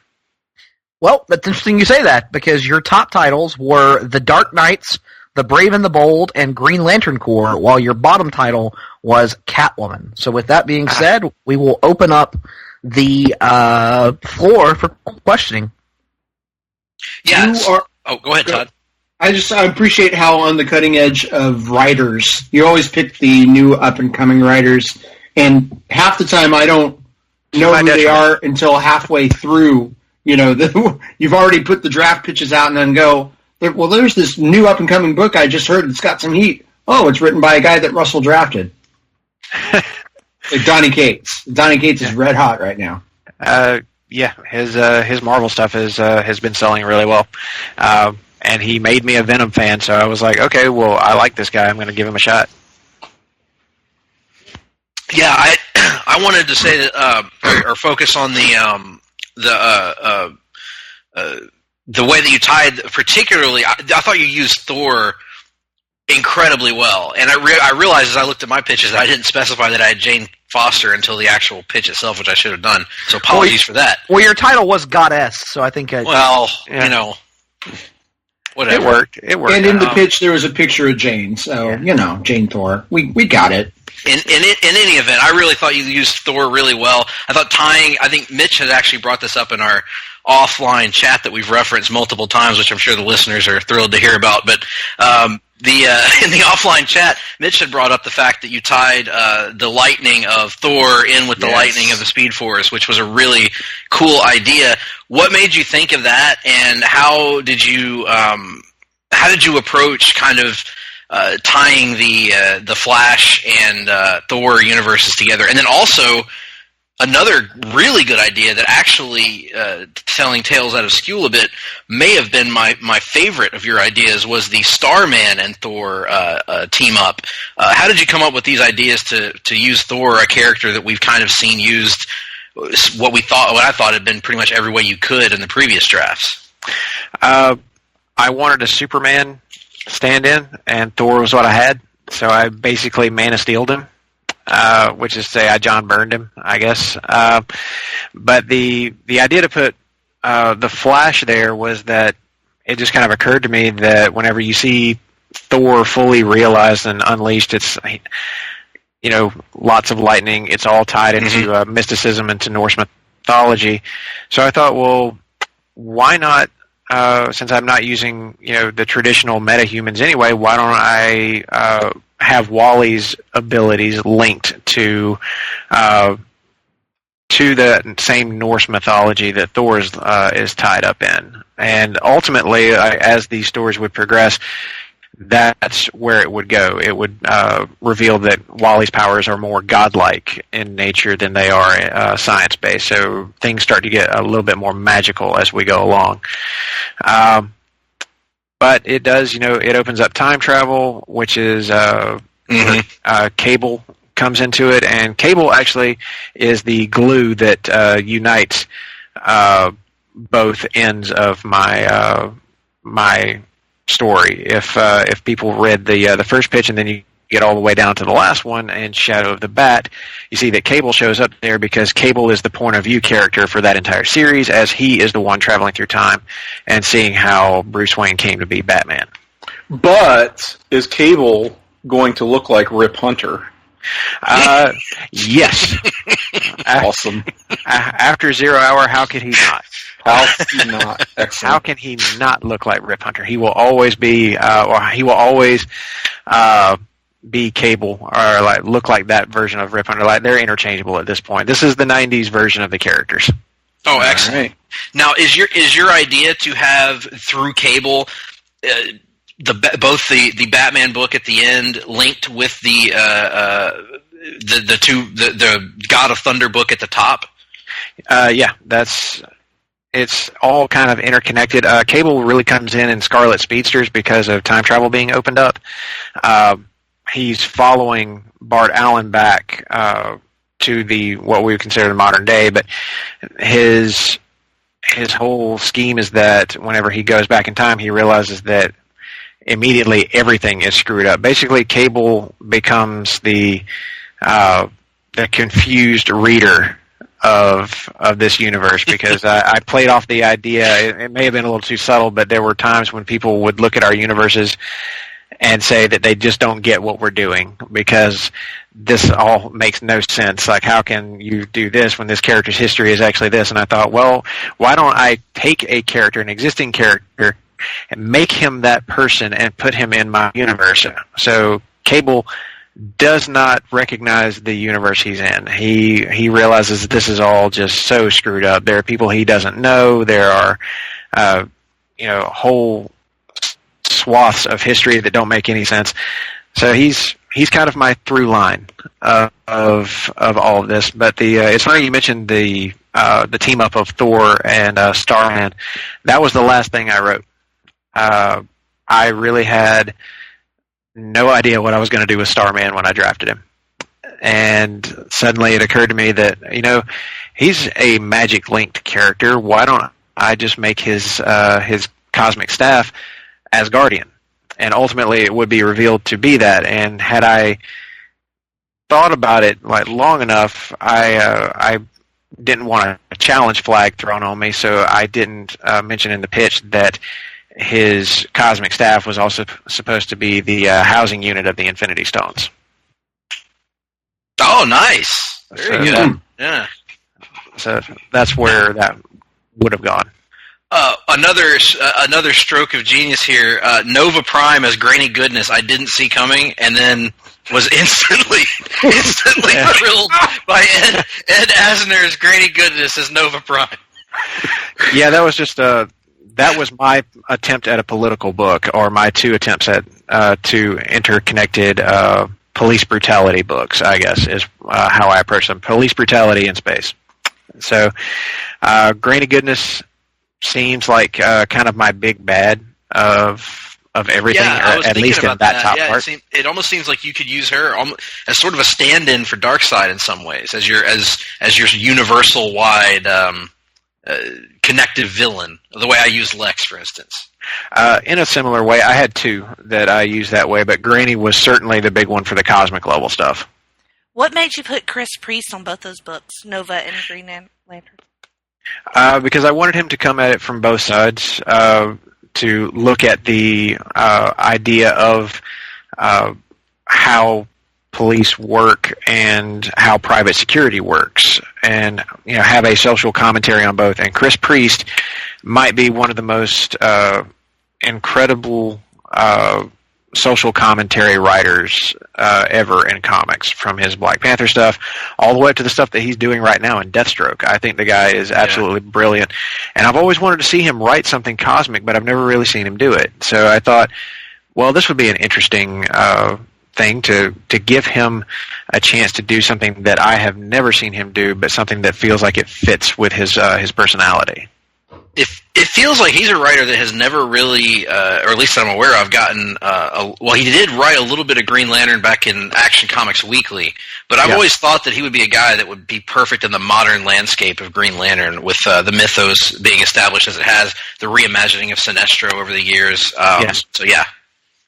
And it's also why I picked the artist that I did, because the two artists on the book have also not really done cosmic stuff to that level. Andreas Ortino is one that I think would be killer on a Green Lantern book, and I think he would pair very well with Mikael Janin.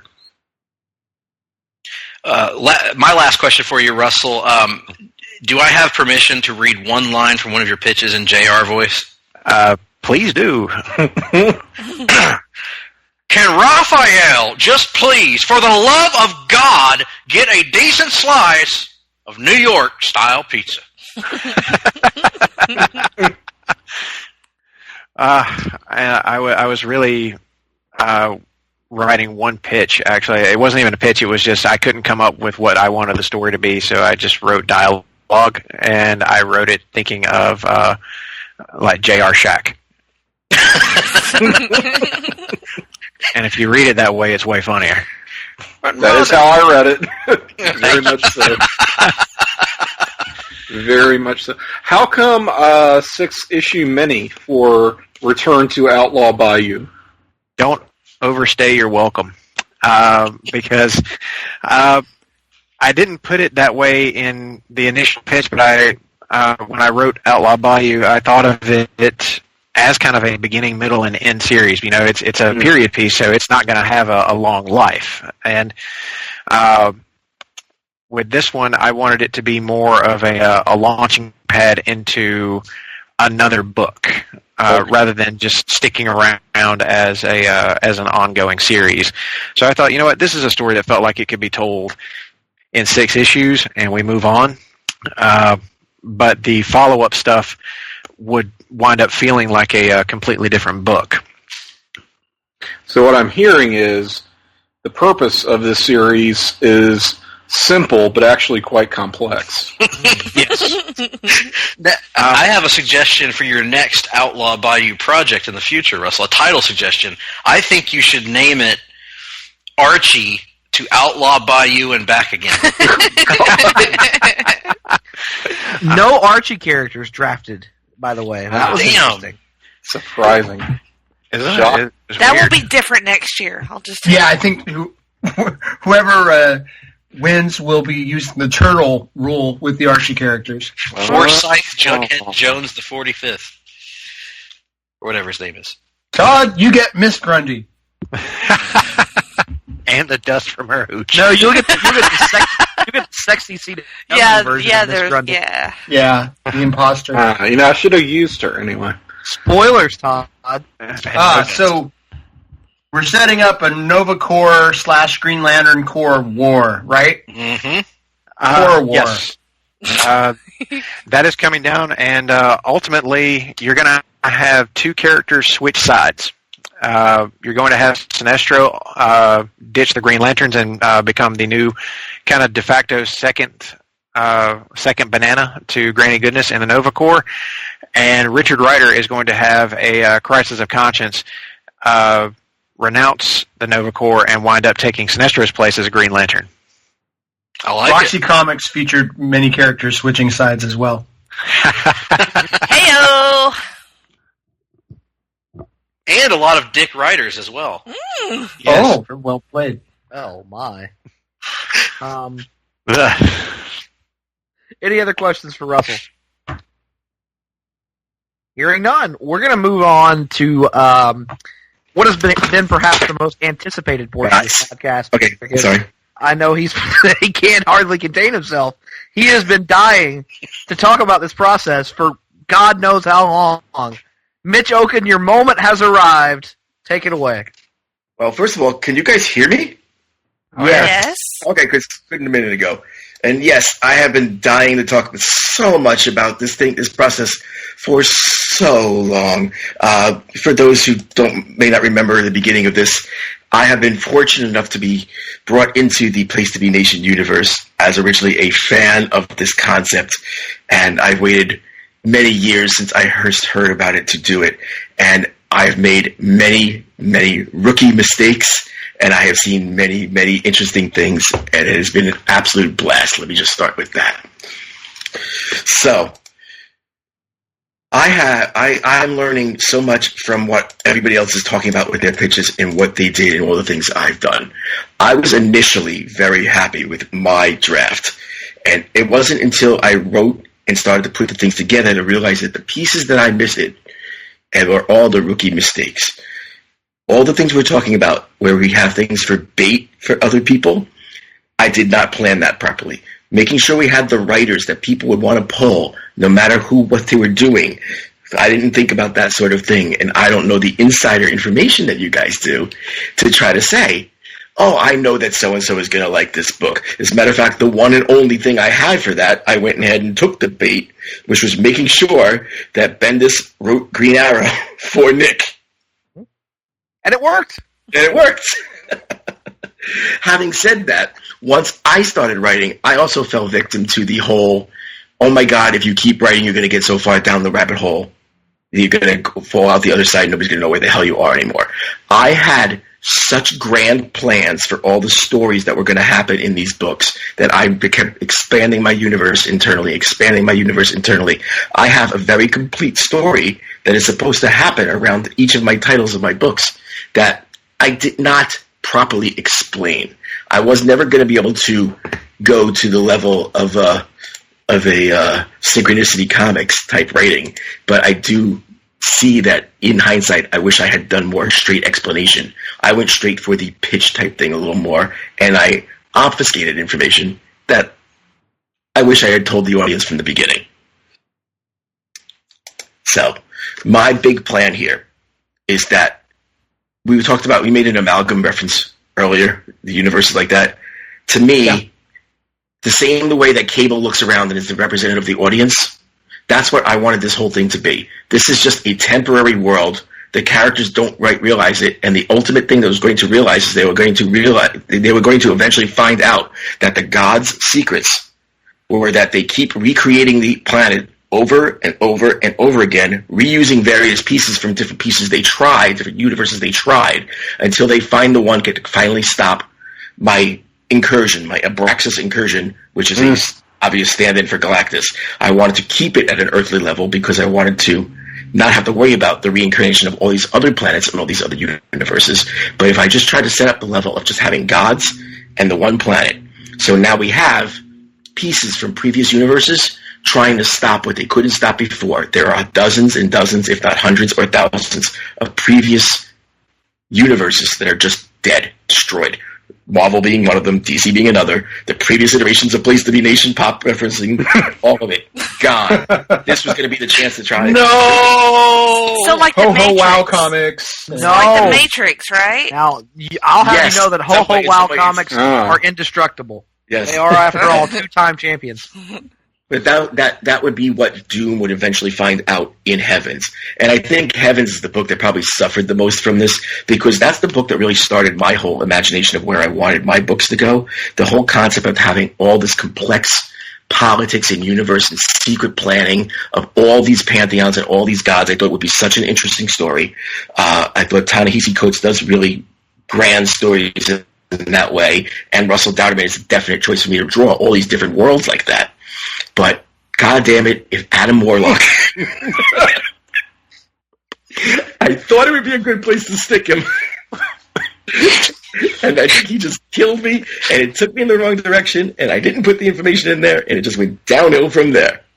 Well, there's a fine line between kind of over-explaining and what is, ostensibly an elevator pitch, right? And still trying to get your big idea across. And in hearing this, I'm hearing that it sounds like something that's very meta, which automatically is going to appeal to me. Like, I always just drop trowel for that kind of thing, for whatever reason. And, some really cool high concepts here.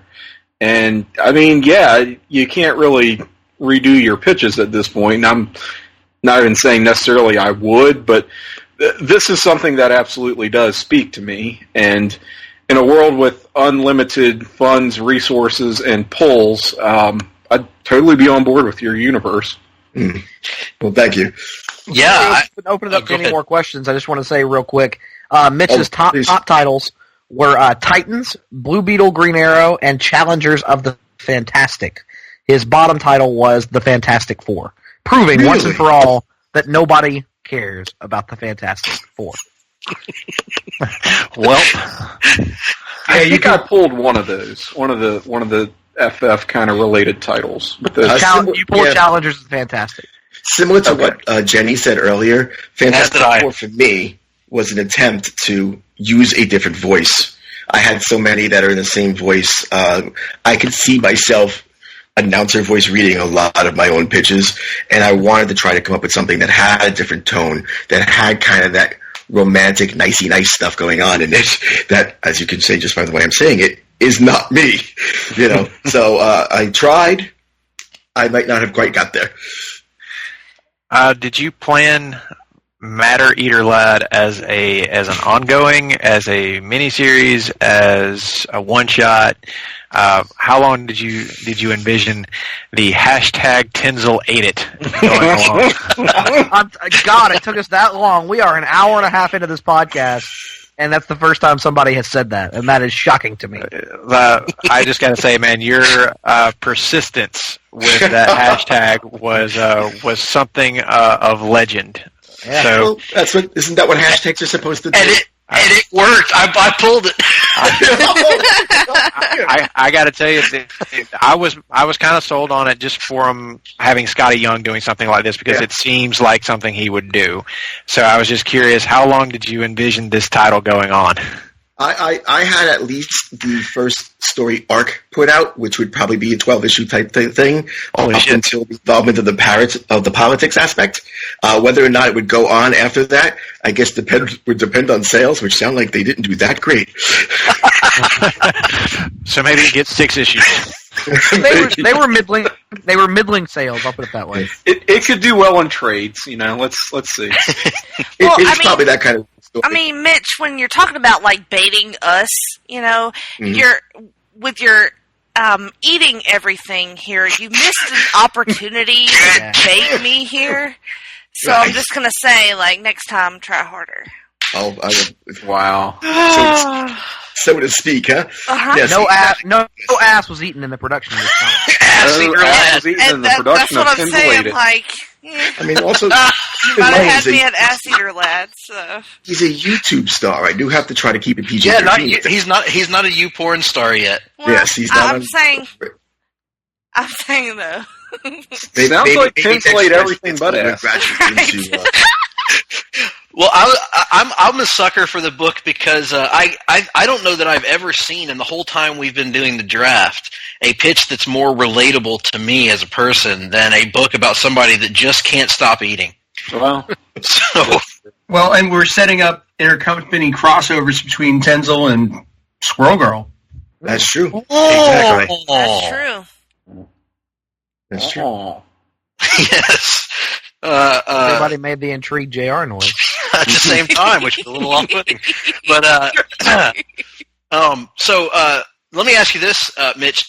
Do you think, in hindsight, was there anything else you could have done with Adam Warlock, or do you think that was pretty much the only place you had to put him? I mean, I suppose he could have just been stuck on Titans. Some would argue he has. I tried very hard to not just stick him somewhere.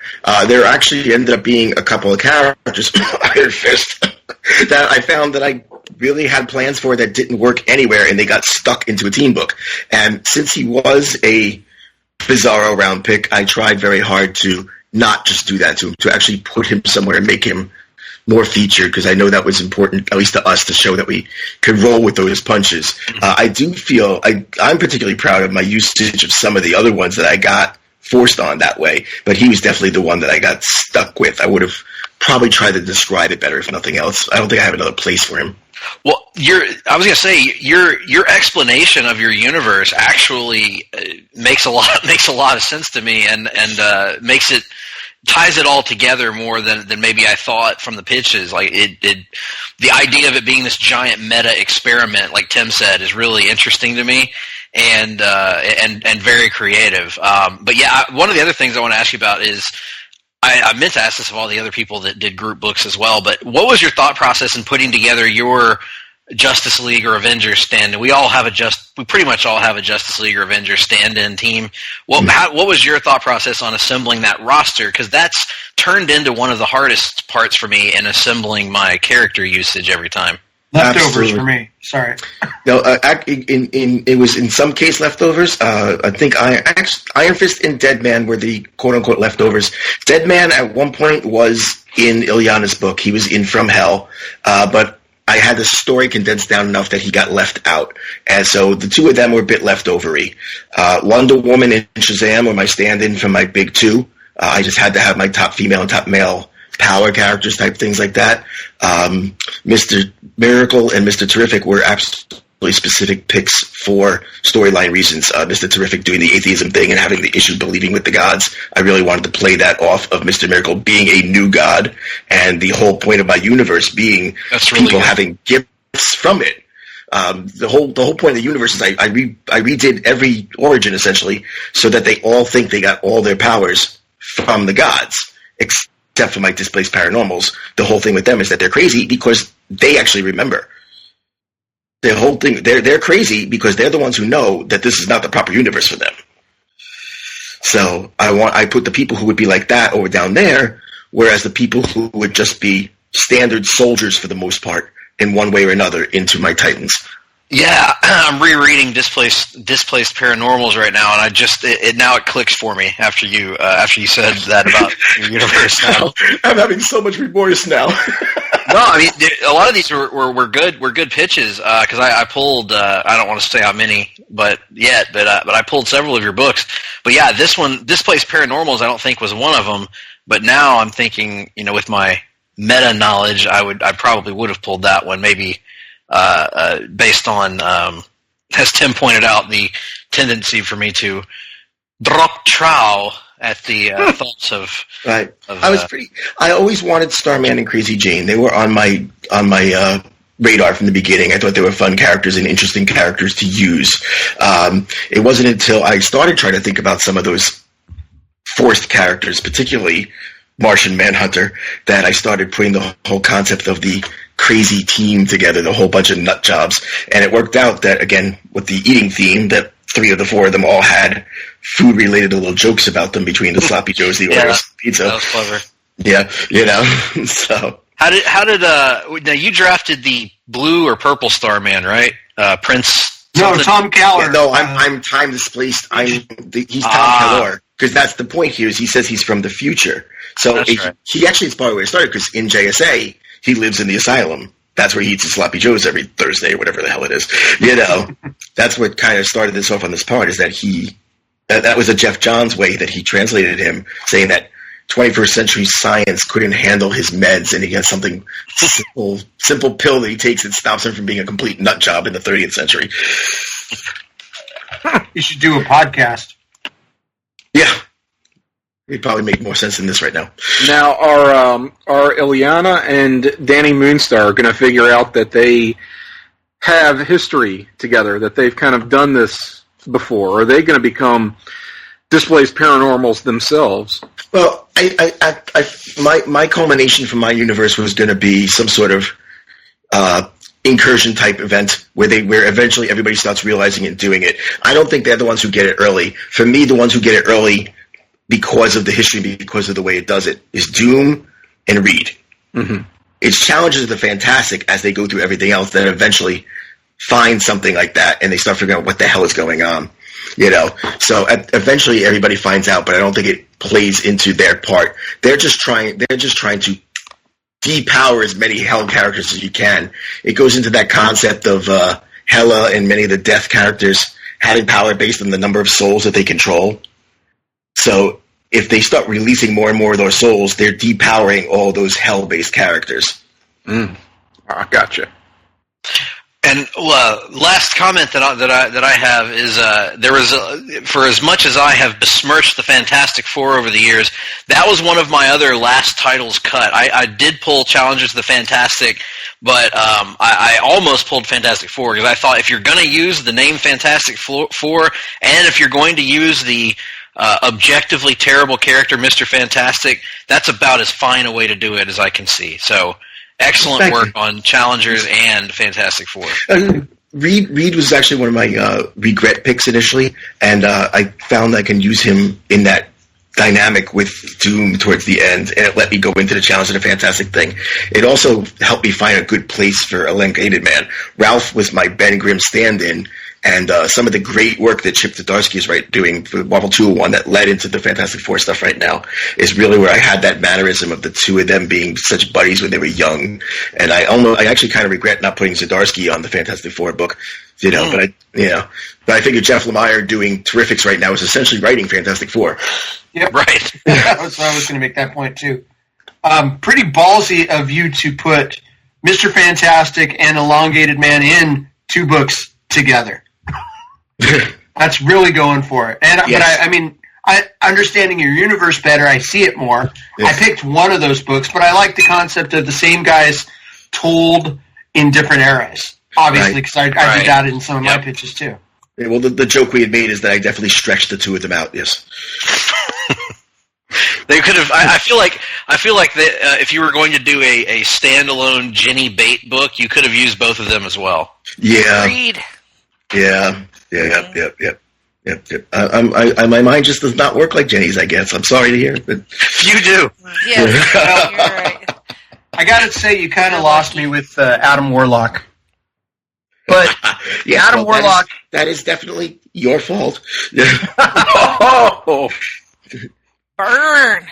Giving me Adam Warlock. Thank you so much for that. That was Nick, I think. It wasn't Who me. drafted him first initially? Mm. Who drafted him from the beginning? Who did I swap him from? From Mr. Capel. Probably. No, I didn't draft him. Oh, must have been Todd then. Wait. I was drunk. Indeed, you were. But Adam Warlock, he's a character that wears... No, it's actually, if I'm not mistaken, Miss Jenny, because that's how. No, Jenny gave me Martian Manhunter for Namor. Yes. I'm trying to find freaking Adam Warlock. Oh, that's yes, Mr. Capel. You got my Harley Quinn out of that for that. We'll have to go He back was and drunk review. too. Round 33. I Look look at forward this. to bringing the statistics to this. Clearly, I had grand visions for Adam Warlock. Obviously. That must have really derailed me. That Nick pick. Morlock ate it. It was his Farrah Fawcett hair that really put him over the top in our standings. I'm retconning the draft already. Any more questions for Mitch before we move on? Not one thing about Son of the Demon. Not like that. I thought that was. I enjoyed my little. Now somebody ask him about it so he won't feel bad. No. It's just, Todd. Yeah. So, do you have Ra's al Ghul, or no? He's not mentioned, but he is implied there. As a matter of fact, I specifically didn't even mention Talia, even though it's Talia in that book in there. But I just like the idea of Son of the Demon being that term there when I had the actual demon character. It went from there. But I see that book as, one of those things where the families keep changing sides, and at different points, different parts of the family are fighting with and against each other constantly. Yeah, and I don't want to tell again, I'm telling tales out of skew, but that was one that made my pull list because I appreciated the usage of Etrigan in a way that, as he's a character, I think that I had one of the other drafts and I had no idea what to do with him. So and someday there will be a really good Etrigan book again. I mean, it's like Dan DiDio keeps saying these characters are just waiting for the right writer to pop them, and hopefully, maybe Charles Soule will write him well. I mean, I never liked Etrigan in Kirby version. It was kind of weird for me. And even the, I believe it was Garth Ennis, was a little too dark. But hopefully we'll see more of that character in the future. I liked him on the cartoon. That's a good point, Todd. And if there's one thing we can trust Dan Didio to do, it's to put the right writers with the right characters telling the right kind of stories. Well, so we got to make the best of it because he's not going anywhere, unfortunately. I'm aware, but I can still hate it. Yeah. Hashtag resist, as they say. In any event, you're going to like Green Lantern, I'm telling you. I'm not going to read it, so it'll be awful hard for me to like it. Come on, Nick. I'm not reading it. Why would I read it? Why? Give me a reason. Because it might be good. Okay. Are you going to read it, Greg? Listen, I'm not going to read it because I'm going to pull it. I'm pulling it. I'm just not reading it because I'm so whatever you're doing in your private time is irrelevant to my thoughts on the work of Grant Morrison. So I'll be pulling it while reading it. Maybe if it's good. Maybe you will. In any event, this used to be a draft results podcast. It's still an episode of HGF. Exactly. Thank you, Russell, for pointing it out. Reading and watching. Yes. What have you been reading and watching? As usual, we've been reading nothing. 5 stars. I have been reading the Walking Dead spoilers, so look forward to look backward by the time this comes out. Look backward to that episode of HTF where I react to them with reaction, I guess. Mm-hmm. Also read them, can't wait for this. Oh, God. Anyway, we're getting way off topic. Hearing no further questions from Mitch, we're going to move on to what, and I'm not trying to suck up here or anything, but this is my most anticipated portion of this night. Because if anybody, we had 4 different participants who have participated in every single fantasy comics draft at this point. And I feel like one of them has openly said he's just sick of doing it, and so decided to take his comics line in a little bit of a different direction. So, Tim Capel, tell us about Everything You See and Everything You Don't comics. Yes, Everything You See and Everything You Don't comics represented for the third consecutive draft. I will say that I came into the draft this year with two goals in mind. The first was to take something beautiful and pure and to absolutely shit all over it. Yes.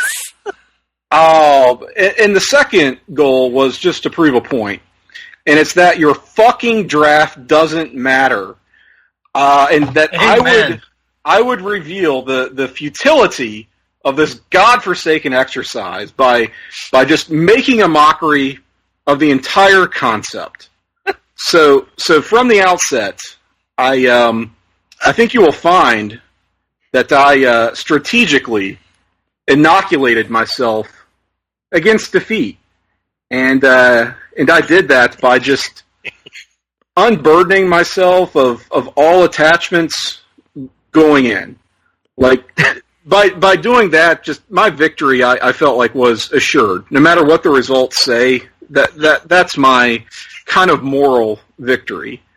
So yeah, I think I'll open the floor to questions with my strategy revealed. I know it was a little bit hard to decipher. Probably you didn't realize maybe what my intentions were, but yeah.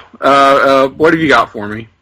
Before we open up to questions, I'll give you his top titles were Daredevil Red, Alias Investigations, and Death Defying Daredevil. His bottom titles, and Tim, please correct me if I get the full title of this one wrong, The Great Busted Arse British Blokes and Iceman were your two bottom titles. From the complex to the simple. Excuse me, it is the Great British Busted Arse Blokes. I apologize. Because they are Breaking Bad in Braddock Manor. Breaking Braddock? They sure are, Stevie.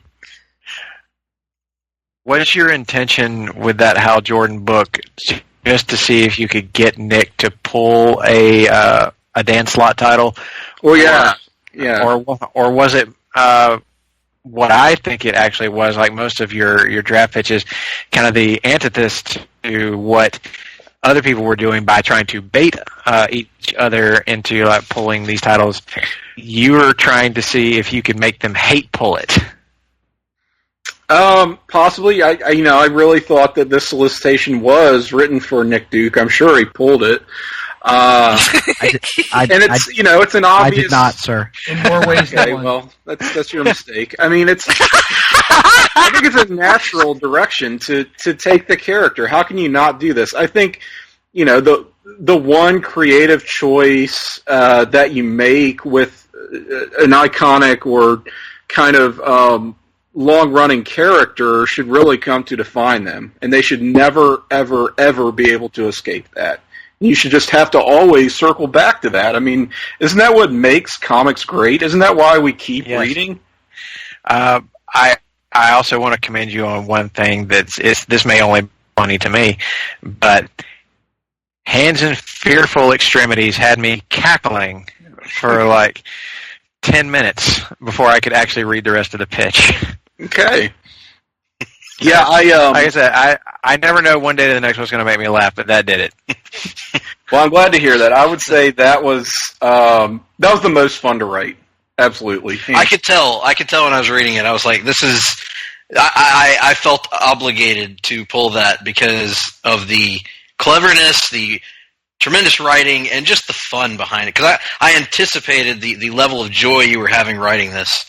Okay. And I anticipated that you were writing this with the thought of appealing to 90s level readers such as me. And consider you pulled a Scott Lobdell in 2018 Frank Miller. Damn right. Damn right. I'm ready to look at the crudely drawn cave images and read the whatever. It is called hands and feet. I mean, it's... Hey. And he draws with his hands and feet now, which is a great skill for a man of his advanced age. But I have a lot of questions here, Tim. I'm just going to go like kind of chronological here. I'm going to let other people jump in so I don't hog the entire segment. But my first question is, I think, the most interesting question that I could possibly ask, and that is your Hal Jordan the Dan Quayle Graying Temples version? Oh, absolutely. Yes. Okay. Yes, Fantastic. All right. That's Now I'm regretting the non-poll a little bit. Yep. Okay. One of those things that's a little. Do what now? There's nothing wrong with Graying Temples. No, absolutely Definitely not. No one said there were. It's one of those things. It's hard to convey in a pitch, right? So right, you can't use Dan Quayle's name because you didn't draft him. No, well, I could have used some of the Graying Temple Hal Jordan art if you had requested it. I could have put that up there on the site. But now, here's another question for you: is Tom Kalmaku still called Pie Face in this world? No, God, he was Pie Face and Carol. No, he was cream pieing Carol. Yes, the pie facing here is quite figurative. And then the last question on this particular book, and then I'll let others come in here. But so to speak, Ken, not Bobby Lashley. I found that an interesting distinction. At any point, were you considering drafting one Bobby Lashley in the tournament? I'm not sure it would have been allowed. Probably not. But if we can get into some. Tim, if we allowed the Wonder Woman hippo, I assure you by that point we probably would have let Bobby Lashley slide. Noted comics creator. Noted comics creator. Bobby Lashley. That's one of those great draft regrets. I could talk more about that as well. And next year, do we love Bobby? We love him. Turns out, yes. Yes. Tim, can I ask you something? Sure. Please read your pitch for Alias Investigations. You'd like me to read it right now? I need it preserved on audio format for generations to come. So I have a title called Alias Investigations, written by Paul Dini, artist Lee Weeks. And the title of the first arc is going to be Genosian Prankster. It reads, Lovebirds Jessica Jones and Luke Cage have a sneaking suspicion that the supposedly new and improved tourist destination of Genosha isn't the squeaky clean portrait of paradise, some of those peas pop, it boasts in its branding. If their instincts prove correct, they'll stop at nothing to blow the lid off the island nation's dark underbelly. And if they're wrong, hey, it's a tax-deductible vacation in the lap of luxury. But when Jessica witnesses a Genosian delegation become violently, explosively ill during a crucial diplomatic summit with U.S. ambassadors, it feels a little too suspicious than a mere case of food poisoning. Meanwhile, Luke infiltrates an illicit MMA ring on Genosian soil with the steel-hearted mutant Colossus as its prize fighter. What's the connection? The clues are as sparse as they are disparate. An Annie DeFranco mixtape, a shit-covered speculum, a petroleum-toting, foul-smelling femme fatale. How does it all end in murder? A murder for which Colossus seems all too ambivalent about his involvement. Duh, I did. Too busy? Bravo! Yes. Too much. That's why we do this, folks. Mm-hmm. That's the pitch that needed a little extra. Like, after I did it, I was like, it's just too... It's not enough. So... Shit-covered speculum definitely had to be a late edition. I had to revisit that. I felt like throwing in the Annie DeFranco mixtape was all the extra. Well, these late editions, I mean, this almost became two different books, but I said, nah. This was tremendous. Now, next of my many questions, the users. Tim. This is a book involving those who have issues with addictions to various things, be they alcohol, be they narcotics, be they food, sex, or indeed rage.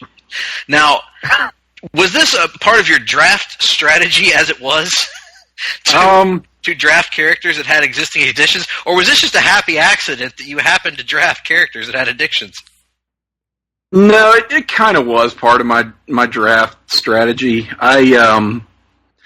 Here's the thing. I definitely leaned fairly heavily on the that old chestnut, the side draft, which is when you draft a particular character and it's sort of understood that you get the family of characters associated with them, assuming they are not specifically drafted themselves. So I thought if I could at least get Roy Harper, old Arsenal, I was like, well, if I have him, then I can conceivably use any character that's an addict or has issues with mental illness, perhaps, as offensive as that would be, and as offensive as I can make it in this pitch. It seems like it would be allowable as long as those characters have not already been drafted. So that's my conceptual and thematic hook. And I will say that the name of this title, I don't think anyone other than Ben Morris would recognize this, but it's kind of a takeoff on The Losers, which is written by current Marvel Comics editor-in-chief Akira Yoshida, C.B. Cebulski, excuse me. Well done. Friend. Now, I particularly am happy with the usage of Snowflame here. For those listeners that may not be familiar with the character of Snowflame, what was it that led to you drafting this individual? Cocaine. On his part or yours? Yes, I did actually draft him. That was not someone I got stuck with. It was a late period burst of inspiration. I really thought you were going to answer Mitch with simply yes. Yes. So did I. Yes. You barely missed the poll with me on this one, by the way, just for the fact that Chaykin was the thing that was striking. Tim, I don't know if you were purposefully baiting me with this one, but my favorite of your pitches was Our Old, The Way to Dusty Death. Oh, thank you. That was, oh God, just everything about Jonathan Hickman writing Aunt May just works for me. Everything about this pitch is wonderful.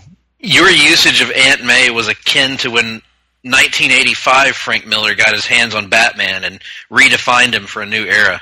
Oh, that's very flattering. I mean, this is we all talk about how we have the Justice League-esque team book centerpiece, and I think that's clearly what this is for my line. I have yet another question, Tim, if that's all right. Sure. The high AF evolutionary. What is he high AF on? Libertarianism. And what is it that kind of led him to his position as the high AF evolutionary?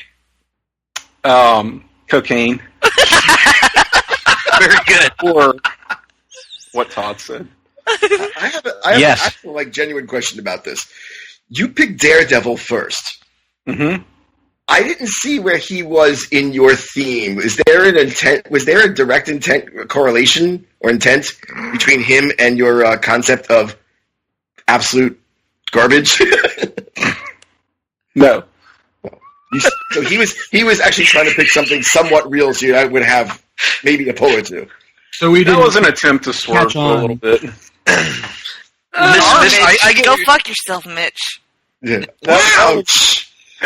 Wow. I had it in my head that, okay, they did Daredevil Yellow, and, that was pretty good, I guess. All those, Loeb and Sale color books, whatever.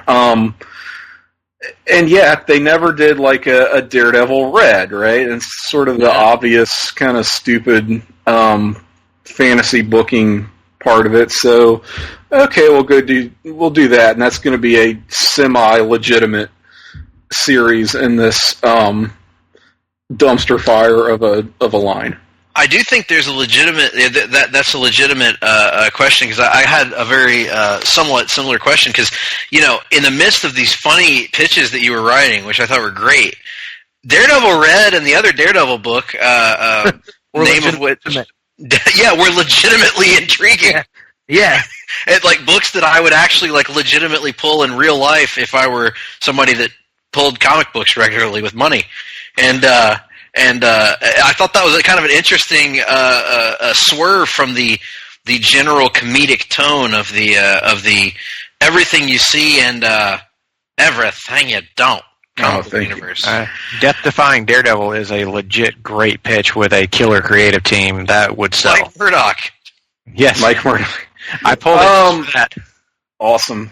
I appreciate you. I think part of that is just, number one, it's hard for me to disrespect Daredevil in kind of any context. Number two is just trying not to lean so heavily on, like, this shit gets old after a while, believe me. So even trying to write it, so just trying to pace myself a little bit and having something that, don't get me wrong, there's ridiculous shit thrown in there. Sure. And is written in a way that's kind of like you would never see a real comic book pitch written, but it's just trying to break up the absurdity a little bit. Yeah, well, we talked about having there was a 6-issue mini in one of our universes. There was Todd mentioned the idea of doing these as kind of maybe one at a year graphic novel releases or something like that. How long do you think it's going to take, or do you envision it taking, Matt Murdock to, quote, fuck the pain away with Harley Quinn and his title Daredevil Red? Long time. I would say at least 4 trades. As long as the sales are still rolling in, right? Yeah. It's going to be heavily decompressed. Oh, that you got Nick Duke written all over that one then. Yep, I'm down. I'm down for it. All right. Yeah, go ahead, Greg. I feel like you have more questions. My God, I could ask questions about all these books. There's so much here. Alan Davis, perfect creator fit. Was there any other creator but Alan Davis that you were considering? Because I'm certain that you had the idea already for Great British Busted Arse Blokes going into the draft. Was it always an Alan Davis book, or were you just waiting to see which British writer would be the best person to draft for this particular title? Again, it's one of those deals where I drafted Captain Britain. Thought that gave me carte blanche to pretty much any British superhero not otherwise drafted. And to be honest with you, I'm not even sure that a lot of these characters that I named off could be considered British. I think a lot of them are, extra-dimensional aliens and people of other species and planets. But Marvel UK. That's okay. Yeah, throw it back to Marvel UK. I thought that this was actually probably my most tasteless and offensive pitch, surprisingly. Kind of felt wrong coming out of me, but I did it anyway. Oh, my God. Sometimes things just feel wrong coming out of you, and you just have to roll with it until it's over. Good point. Yeah, especially after Taco Bell visits. I adore Alan Davis, so that's part of the disparity between what are we doing and the creator and pitch itself. Well, speaking of creators that we love, Robert Kirkman and Doug Mahnke on Swamp of Thieves. I just again want to give you great credit for that. I appreciate the allusion that any astute reader will pick up to the Alabama Hammer commercials, which people should seek out on YouTube, and also the use of the legendary. This is a group that I don't believe, and Tim or anybody else, correct me if I'm wrong, I don't think in any of our previous drafts anyone has ever thought to use the great comic book group, the Thieves Guild of Nolans. Oh, yeah. No doubt. And I very much appreciated that. Well, full disclosure, for this series, I really have to thank Russell Sellers for Outlaw Bayou. I think you'd have no Swamp of Thieves if not for Outlaw Bayou. So thanks for that, Russell. You're welcome. Also, the use of Jonah Hex with Gambit is pretty freaking brilliant, and I wish I'd thought of it. Well, hey, the use of Jonah Hex with Swamp Thing was pretty cool. Yes. Yeah, that was a fun one, but I just love this idea of Gambit and like a Gambit versus Jonah Hex kind of thing. Yeah, that's a good idea. That just has money written on it to me. And a recurring issue that I think has popped up for many people in real life that you want to speak sometimes to social issues, and I think or at least medical issues, and I think things that burn at the touch of Man-Thing was a great step in that direction. Well, I appreciate that. Thanks again. Burns at the touch of your Man-Thing. Hey, it's the gimmick. You can't fight the gimmick. No, the gimmicks are all over this book, and they are wonderful. Tremendous work, as always, Mr. Capel, on our draft. Does anybody else have any more questions for Tim? I can't wait for next time, Tim. Hearing none, actually, Todd, I'm gonna close with this question, Tim. Tim, you have you've made it very clear your desire to no longer do this. You've said that you set out to make an outright mockery of the process and of this proceeding. What are the odds you'll be back for the next draft, despite all that? I'm gonna guess probably pretty certain, unless I get fired by the winner. And what are your thoughts on that? I think my thoughts are that if called upon, I will do this again. But I don't know. It seems pretty touch and go here. I certainly think that our winner Todd is going to require me to do this once again. Oh, see, I was going to say, I think your only true out is to actually suck it up and win. Well, that's information I don't have. So. Who has that information? What an excellent segue, because we have reached that moment that the six of you have all been waiting for. We are going to dive into some of the results here, and before I read off some of the results, both overall and for individual titles, I wanted to remind people we got 25 ballots in. People were allowed to submit ballots of between 12 to 15 titles. Of those 25 ballots, 16 people submitted a full 15, 4 submitted 14, 1 person submitted a ballot of 13, and I believe he's on this call right now, and 4 people submitted a ballot of just 12, for a total of 357 total polls. Thank you, everybody. Holy crap. Yeah, seriously, we'll get to all this mushy stuff at the end, but for real, that's an incredible number. 25 people sending in. Outside of just us, that's still a lot of people sending in. 18 outside of the people on this podcast. Which is really a lot more than I was expecting. I think you and I, Nick, had talked about this, and we were hoping maybe in the 12 to 13 area. But and the 6 of you produced 80 total titles. Of those, 75 of those 80 titles wound up on at least one poll list. So that's awesome. Pretty remarkable that it was something for everybody. It seemed like a big variety in terms of what was being pulled. So, with all that being said, let's dive in here to our top 10 individual titles. And actually, it's technically a top 11 because we had some ties here. So, to qualify for the top 10, a book, I'll just go ahead and spoil it for you, needed to be on at least 9 poll lists. Holy shit. So, in a tie for 10th, I'll just read these in alphabetical order. First up, from Synchronicity Comics, we have The Age of Gotham, The Killing Joke / Killing the Joker. 9 polls for that book. So congratulations, Todd, for finding your way onto the top 10 titles list. Next up, also tied for 10th with 9 polls, from Quite Frankly Comics, we have BFFs, So congratulations to Greg on that. And finally, rounding out the group that's tied for 10th, from Everything You See and Everything You Don't comics, Tim Capel, the death-defying Daredevil, had 9 pulls and finishes in a tie for 10th. Moving on to the books that were tied for 6th. These are books that received 10 pulls. Again, in alphabetical order. First up, from Roxy Comics, Detective Comics Sleepless, 10 pulls. Congratulations to Jenny. Mm-hmm. Moving on, also from Roxy Comics, Lantern's Lust with 10 pulls. Mm-hmm. And then finally, from Quite Frankly Comics, Superman Man of Tomorrow with 10 pulls. And then, here's a group tied for 3rd. These had 11 pulls. Again, in alphabetical order. First up, from Synchronicity Comics, The Age of Gold, Heroes and Villains. So congratulations to Todd on that. From Everything You See and Everything You Don't comics, Alias Investigations with 11 pulls.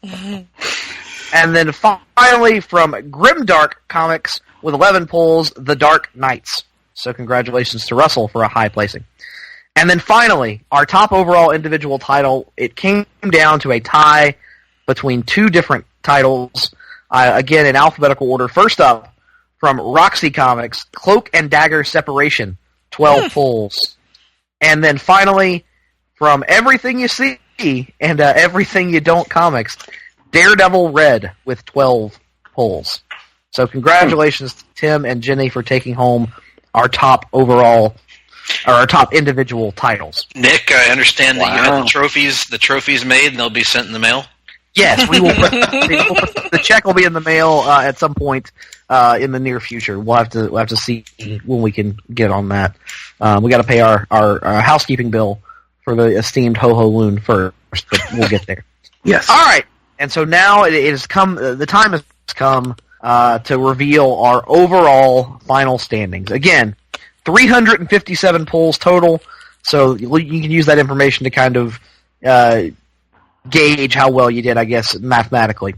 We're going to go in reverse order, of course. In 6th place, with 47 total pulls, we have Kid Rando Comics from Mitch Okun. Mitch, what would you like to say about your placement here in the final standings? I'd like to blame the following places and people. The South. The South. The North. Now, wait just a minute. You know, Governor, that I'll take no such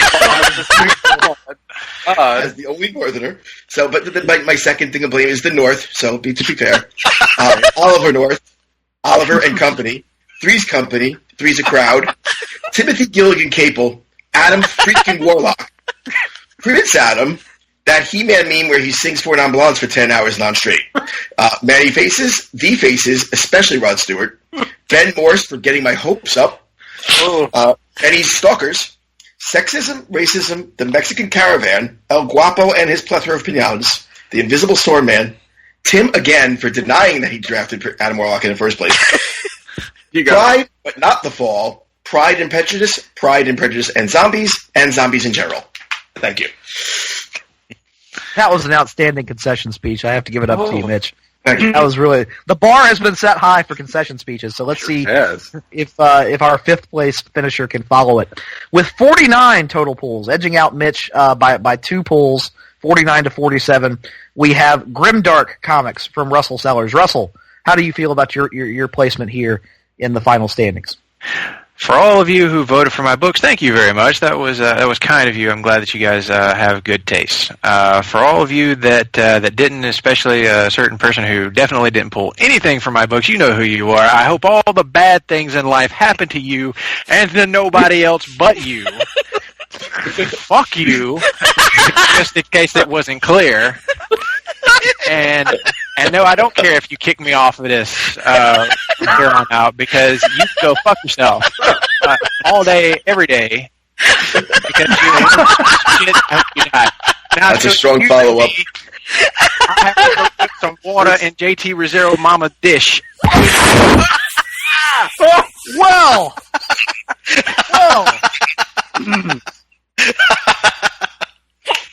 you know, I'll allow it. Okay, moving on to our fourth place finisher. With 56 total pulls, we have Synchronicity Comics, and from Todd Weber. Todd, take it away. Thank you. Now, we've had two outstanding concession speeches, and that's all we're going to get.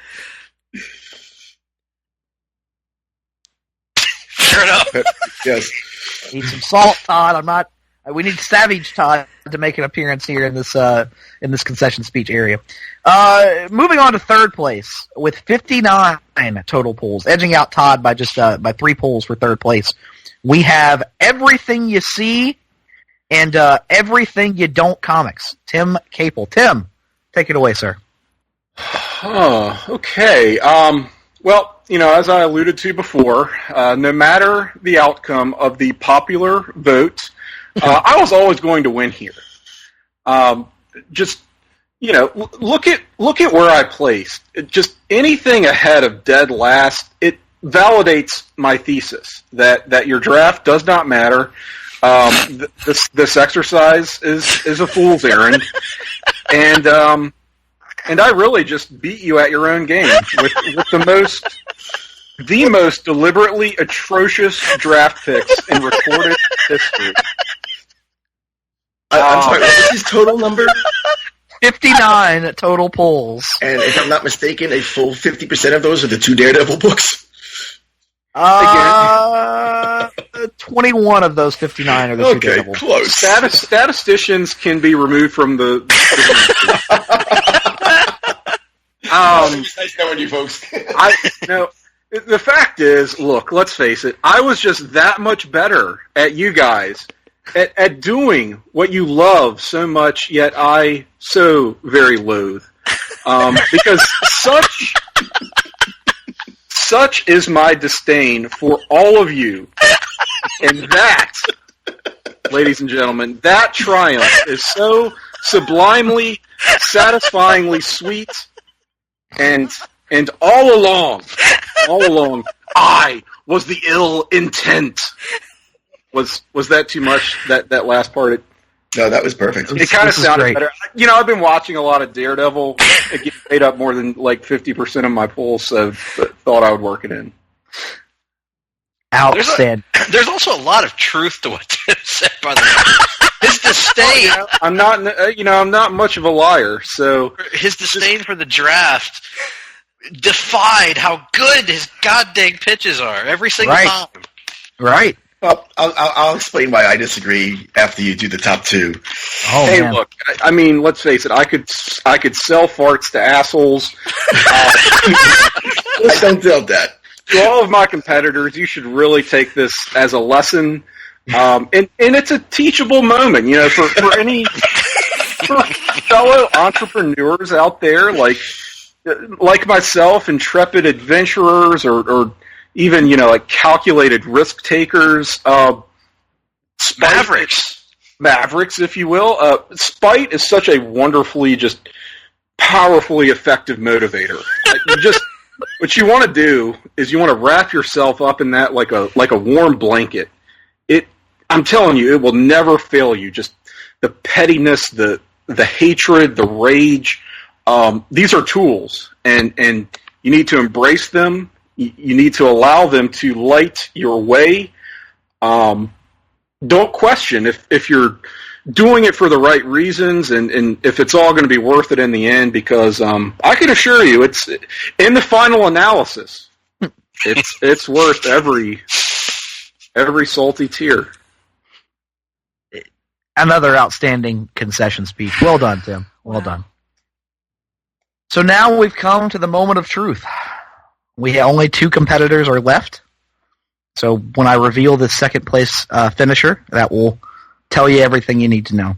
Mm-hmm. Our second place finisher finished with 64 total pulls and was 1 reading of the rules away from that being a total of 78 total pulls. But once again, attempts to make the comics draft great again fell by the wayside. With 64 total pulls, Roxy Comics from Jennifer Smith. What? Jennifer, take it away. Well, I took last place, but I called the winner. Well, there's no way that I can follow Tim's amazing speech, and I agree with everything that he said. If there's anybody else that I would have to lose to, then I'm glad I've lost to the winner here. And, thank you to everybody who voted for my fuck shit junk. I am also pretty stoked to be number 2, if I'm being honest, and surprised. So, thank you. That was far too respectful, and well, I don't approve of it. I don't approve of it in the least. Moving on to our winner with a whopping 82 total polls. 80 what? 82 total polls out of 357. So nearly a quarter of the polls by himself. Quite frankly, Comics and Greg Phillips. Greg, take it away, sir. Abuse of power. Fire me! I'm already fired. Now, this caught me off guard. I was not expecting to win, despite Nick's occasional hints to me that it might be a possibility. I thought he was screwing with me, as he likes to do on frequent occasions. But I would just like to say thank you to all the competitors, all the voters out there for voting for my haphazardly created comic book universe. And folks, listen. Nobody gives a shit what that son of a bitch has to say. Oh, well, I used to work at a newspaper. I haven't mentioned that before. What a son of a bitch. Quite frankly, there's a reason that this book, this title, whatever, I don't know what a comic book is. I'll be honest with you. When I was growing up in Oklahoma, we did not have comic books. We had farm work. We had work with our hands. We had to pay our dues in this business. Shit. Excuse me, I have something in my sinuses right now. Now, quite frankly, is a name that I created. I don't even know, I don't have any product knowledge, but as you do, when you get an opportunity in this business, in any business, you take time to research the product. I do not know a Booster Gold, I know a Steve Austin. I do not know a Deadpool, I know a The Rock. I do not know Guy Gardner, but I do know Dr. Death Stephen Williams. I also know a Stephen Graham. Now, this is just one example of these. Look at this. Divine Occult. Does it mean anything? Sisterhood of the Bat. More like Sisterhood of my ass. Superman, the Man of Tomorrow. Last time I checked, Tomorrow wasn't drawing any money. The figures of the past, like the Heartbreak Kid and the Undertaker, were the ones that were drawing money. The Planet. I got nothing to say about that. What in the bluest of green hells is a preacher? Now, it's funny you should say that, because I had a preacher in my church who used to tell me there are 3 things in life.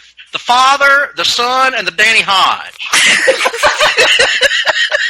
The Pantheon, as I mentioned, is Dan Hodge, Steve Austin, Steve Williams. Pretty simple, folks. The Amazing Spider Twins. You know, there were 2 twins in my dressing room in northern Oklahoma who made my life better than I had ever felt it before.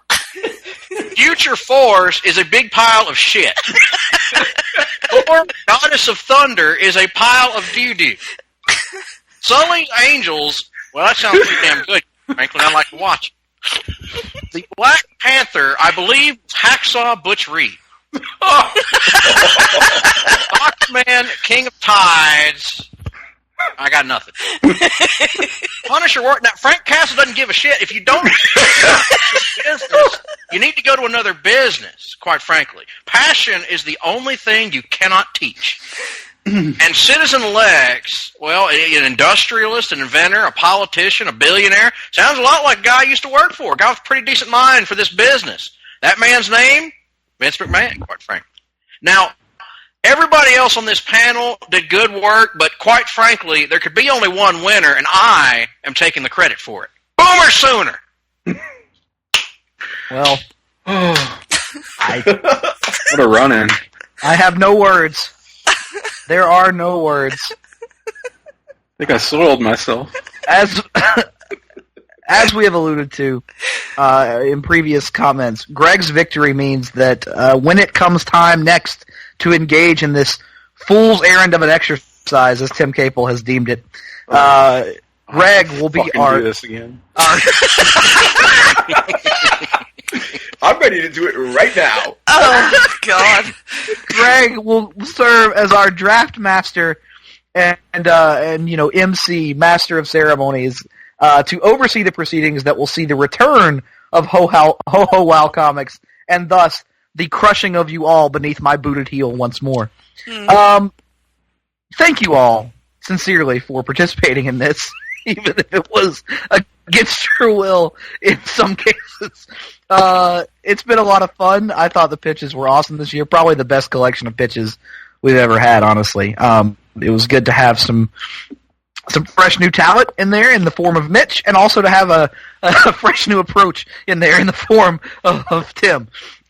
New talent, Jennifer. Thanks a lot, Steve Willie.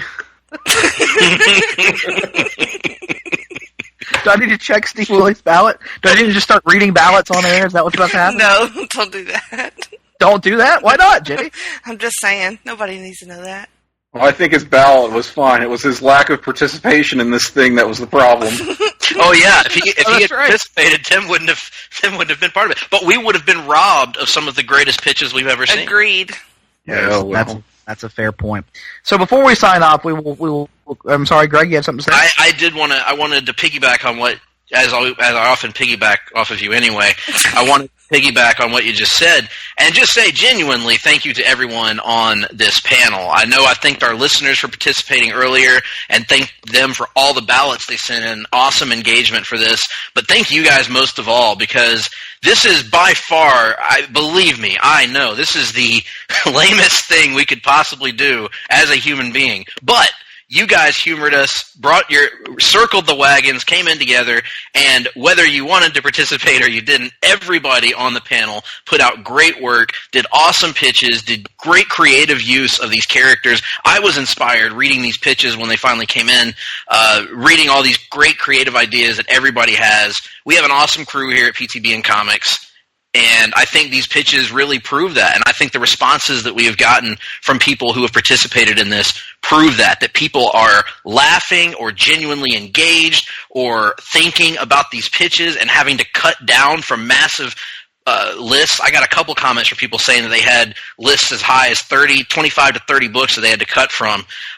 So everybody did awesome work, and thank you guys so much for participating in the third of these that we hope to do with perhaps even more frequency in the future. Yes. Tim, what are your thoughts on doing this more often? More often, you say. Yes. Well, I will just say that for all my my salty words and pettiness, that I impressed even myself with the depths of contempt that I managed to mine, and the unfathomable scorn that I feel for all of you. So if you thought this was something, then we're just getting started. The clouds are really gathering overhead, and you're entering my dark passage next time. Well, we will, of course, be reaching out to other individuals, and if there is enough interest, Tim, we promise we will take you off the list if that is truly what you desire. But I think you're just putting up a front now. I think you have grown to embrace this, and you secretly love it deep down. But maybe I'm wrong. I don't know. Let me tell you more about my Shredder King /fic and headcanon. Which was awesome, by the way. Yes, please do. So we will end this podcast, as we do every podcast, with an opportunity for everybody to plug their shit, if there is any. And since we did have, a little bit of a competition here, we'll go in inverse order. And so, Mitch, you will lead off as our last place finisher. Plug your shit. Tell people where they can interact with you if you have anything to plug. I don't know if you do or not. I actually do.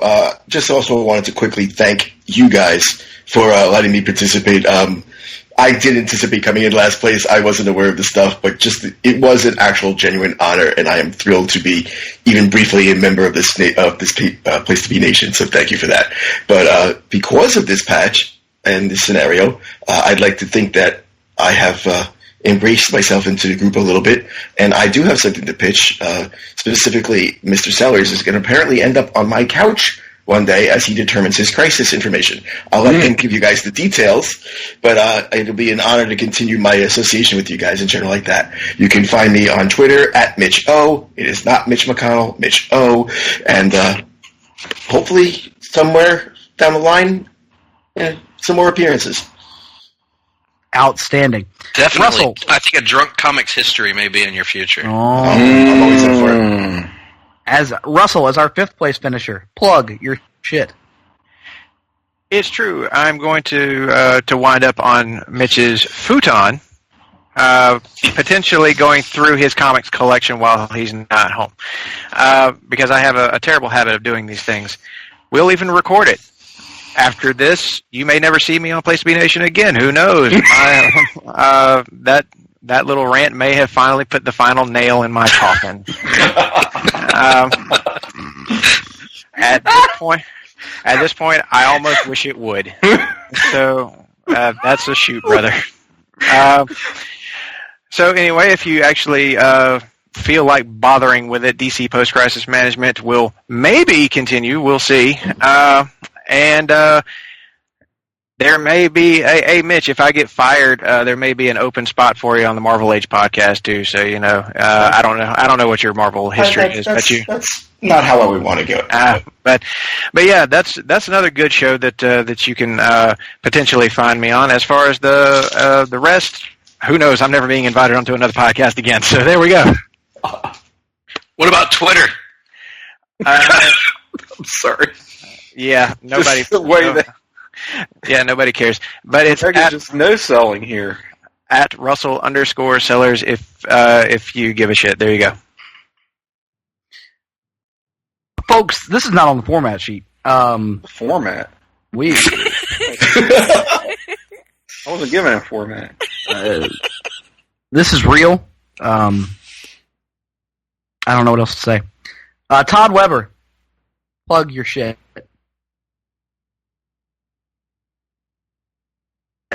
Illuminating as always. Tim Capel, plug your Okay. So to all the voters who participated in this, I thank you so very much. No longer passive listeners of Place to Be Nation Pop. You've let your voices be heard, and I salute you. You can also let your voice be heard on my Twitter, which is at Psych68. Look for me as well on the aforementioned Marvel Age podcast. I'm sure we'll have something coming up very soon here in the month of November. And on Place to Be Nation Wrestling, I co-host Survey Says, which is a WCW retrospective. Got a fun episode, somewhat topical for the month of November as well. I will be participating in another project, let's say, on Place to Be Nation Pop to help get something off the ground. It's really not mine to talk about, so that's all I will say about that. You'll know it when you see it. And that's about all. Outstanding. Jenny, as our 2nd place finisher, plug your shit. I have so much shit to plug. Let's see. You can find me on Twitter at Jenny Cruz, CRUZ2814, and I am at Geek and Sassy. You can listen to Geek and Sassy. You can listen to Freak Out Drive-In. You can listen to Talkin' Pop with me and Tim Capel. I didn't forget. I just wanted you to do the honors. I know, baby. I've been a guest on everything. On Place to Be Nation, so just pick a podcast and I'm probably on it. Outstanding. Greg, as the champion, plug your, and by proxy, my shit. This my shit. So every week here at Place to Be Nation, you can catch us on the Hard-Traveling Fanboys, longest running weekly episodic comic book podcast. in all of Place to Be Nation. Thanks, Nick. Sorry, I'm distracted. Also, I can be found in the where else? On episode 2 of DC Post-Crisis Management, where Mr. Sellers crashed on my couch to discuss 0 Hour, A Crisis in Time, which was certainly an adventurous story in its day, involving some rather unusual face swapping and whatnots. And in addition to that, I recently recorded an episode of Geek and Sassy that will be dropping at some point. And apparently will be on Talkin' Pop at some point in the future as well. So, or in the past, depending. Or in the past. Oh gosh, dang it, Nick, you're right. In the recent past. So, in other words, in other events, I shall also be potentially hosting another podcast that will only be like a really short one with Todd and Tim about a 90s phenomenon that we all took part in. Oh, yes. That's not what I was alluding to, by the way. What the shit is happening? There's like podcasts I don't know about. You can't be on all of them, Jenny. People are allowed to have podcasts. I need to know, though. I need to God know. Damn it. I think Brad is the only one that needs to know. You are not the arbiter of Place to Be Nation Pop. It's not a huge secret. We'll tell you off list. Thank you. That's all I need to hear. FOMO. In any event. Oh, I have one more thing. If we're not finished here, not to plug, but I just wanted to again thank everyone for coming on. I pulled stuff from everybody's comics companies. Everybody had good stuff here from top to bottom. I'm just looking through some of the ones that stood out to me. Unless you had something planned, Nick, for such an occasion. I don't know what you're referring to, but sure, go ahead. I was just going to say some of my favorite pitches from the company Lantern's Lust. My favorite from Roxy. Loved it. I liked Age of Gold, Heroes and Villains, I think, the most from Synchronicity. Tough call here. I had Scarlet Speedsters, Green Lantern Corps, and Brave and the Bold, but I think my favorite was probably Brave and the Bold because Starman and Thor was a cool idea. Challengers of the Fantastic was a good one, but actually Matter Eater Lad was my favorite from Mitch. Really good stuff. And of course, I have to give love to Swamp of Thieves. What a truly an inspired idea, in my opinion, anyway. So after your own heart. Exactly. All right. Does anybody else want to participate in Greg's game? He just started after we got finished pitching our shit and getting ready for the sign-off. Or, whichever. Anybody? Good Lord. I'll be free. Hearing none. We hope you've enjoyed this podcast. I have both enjoyed it and dreaded it, at various times. I don't know what else to say. You have only yourself to blame. Wasn't this your idea? I am the creator. Yes, I did pitch. You are the creator. Yes. Oh God! And much like Ultron, my creation has turned upon me. It seems. Well, folks, bye. Tangled string. We're out. Thank you. A pair of sweatpants and a sweatshirt. Go take a 2-mile jog and then come back and see him when she was done. I believe it was quite sudden and painful. Hard-Traveling Fanboys, Hard-Traveling Fanboys, Hard-Traveling Fanboys, Hard-Traveling Fanboys, Hard-Traveling Fanboys, Hard-Traveling Fanboys, Hard-Traveling Fanboys, Hard-Traveling Fanboys, Hard-Traveling Fanboys, Hard-Traveling Fanboys, Hard-Traveling Fanboys, Hard-Traveling Fanboys, Hard-Traveling Fanboys, Hard-Traveling Fanboys.